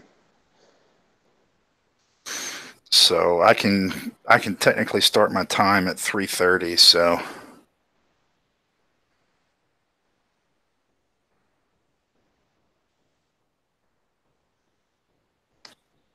yeah, so I'll get there I'll leave here at, I don't know, 2:30. Get there early in case I got to get searched. Well, I got to hide my pistol. You gotta hide it. I don't want to know where you hide it. I've got a locking glove box in my truck. Oh, okay. It just can't be out. They can't dig through your vehicle, but you have to open all your doors, the toolbox on my truck, and I have to open my hood so they can look under the hood. What are they looking for? I don't know. Explosives, smuggled goods. Yeah, okay. Yeah. I don't know. Smuggled illegal aliens. I ain't no telling. Yeah, who knows? Yeah, I guess.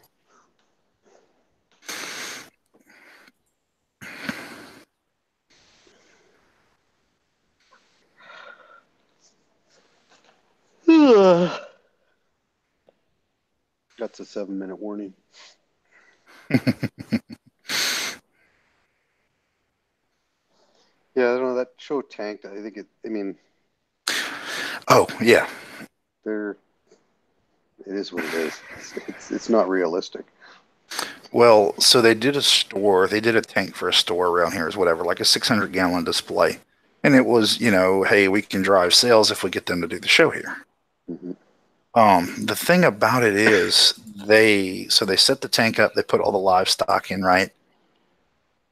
Apparently they do live corals if you want, but most of their stuff are coral inserts because most people don't want to take care of corals. These, rich people that buy these big tanks, right, they don't have the time. They don't want to take care of them. They don't want to pay somebody to take care of them. So they do the coral inserts because they look pretty. And they want the big fish that are going to eat them anyway. So right. Yeah. So here's the thing. They come in, they set it up, they film the tank for the show. And then the next day they pulled all the fish out and put them in cycled quarantine tanks until the tank can actually cycle. Yeah. Yeah, okay. I don't know if they do that for every one of them, but yeah. If I were them, I know this is more cost, but if you're going to deliver a high-end service like that, I would have a tub of biomedia. Yeah, cycling at all times. You go in there, you pull out a couple bricks, go to your tank, put a couple more in. Yeah. But they don't even have live. Yeah. And we don't know. We don't see what this. They never show the sump. Yeah. They just show the tank. So who knows what they've done down there. Yeah. But yeah, there's no way you're going to get a tank set up in your house in a weekend with fish and everything and ready to go. I mean, that's unless you had a shitload of cycled media. Yeah, I mean, now that's where Paul from Aquarium Cabinet Solutions talks about you can do it if you use the bottled bacteria stuff. You can do it. Yeah, but it just, I don't know. I've yet to see it. I mean, I'm going to try it with this Pico. Mm-hmm. But I mean, I've had this live rock. Well, it's going to die overnight, so big whoop there. But I'm going to be using water change from my 40. So I'm going to have water with bacteria in it for my stock water. Mm-hmm. I'm going to start it running. I'm going to dump a bottle of Biospira in it. That'll all be done when I get home this afternoon. If I don't go straight to sleep, I'll get all that done this afternoon. Yeah. And then I'll go buy a Domino Damsel probably Monday or Tuesday. and drop a domino damsel in it. So I don't do the fished cycle, but I use a fish to help seed the tank. Yeah, but you're putting in bacteria though, so it's not. Yes. Like it's, yeah. I'm going to grab a couple of the pre-cycled by marine pure spheres that are in the sump from my 40.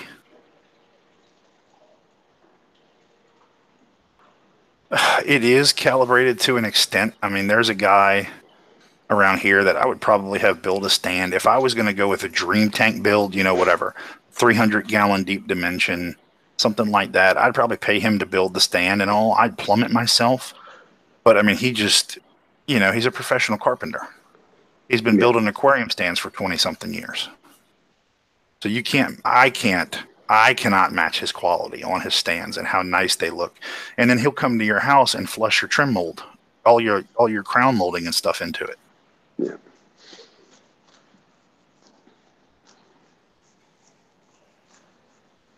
I think it's all about if I could afford to have somebody build my canopy and stand, I probably would, because like you just said, they're going to do a much better job than I could. But I can't, so I build it myself. You know, that's basically what it boils down to. Yeah, I do agree with Paul on that one. Their tanks are nice. They do some cool tanks. Agreed. I don't like the fake coral insert. I do like the wall, though. Like if I had, let's say, a big tall aquarium, I wouldn't mind getting an insert just for the wall with the ledges and all made, and then putting some live rock on the bottom, and then putting my corals on that background, that insert. Yeah.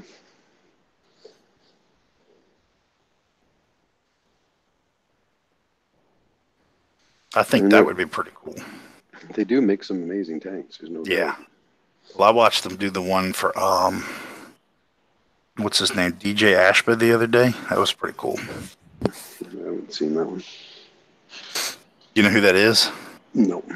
That's the guy from 6 a.m. and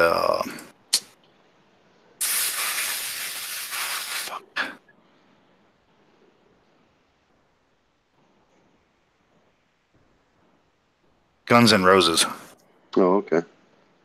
Oh, come on. Like the lead singer? Yeah. Axl Rose. No, not the lead singer. Okay. I don't know.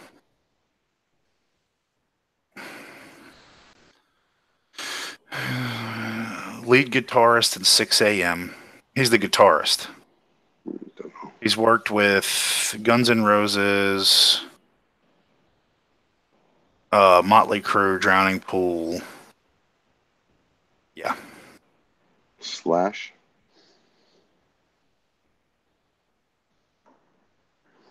Oh, hell if I know. There you go. Paul said he's the bass player. No. Slash is guitarist. Tommy Lee's guitarist. I don't know who the bass player would be. Hold on, I'll find it. He was the new lead guitarist of Guns N' Roses more recently. So he wasn't the original. When Slash left. Yes. Okay.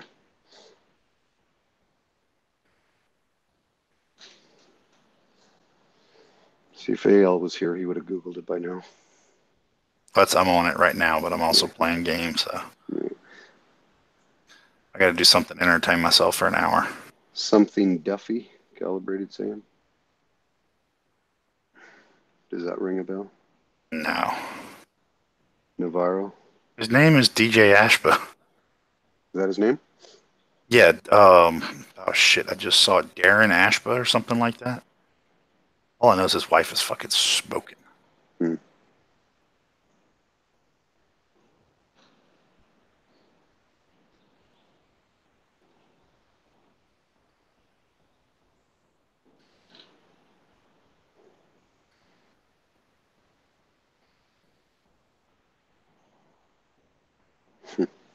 Yeah, it was skulls, bones, the fish.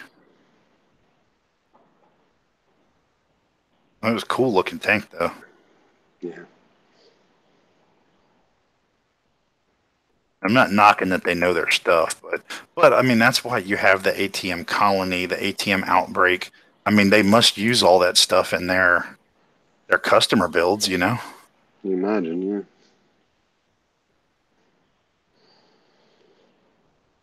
Yeah. Okay, guys, we're in overtime now. I gotta get to bed. All right, I'll catch y'all later. All right, thanks, Jeeves, for joining me in here. Thank you, Oh, yeah. everybody. Appreciate all your input. And we'll do it again next Tuesday. Yes, sir. See y'all later. All right, take care, guys.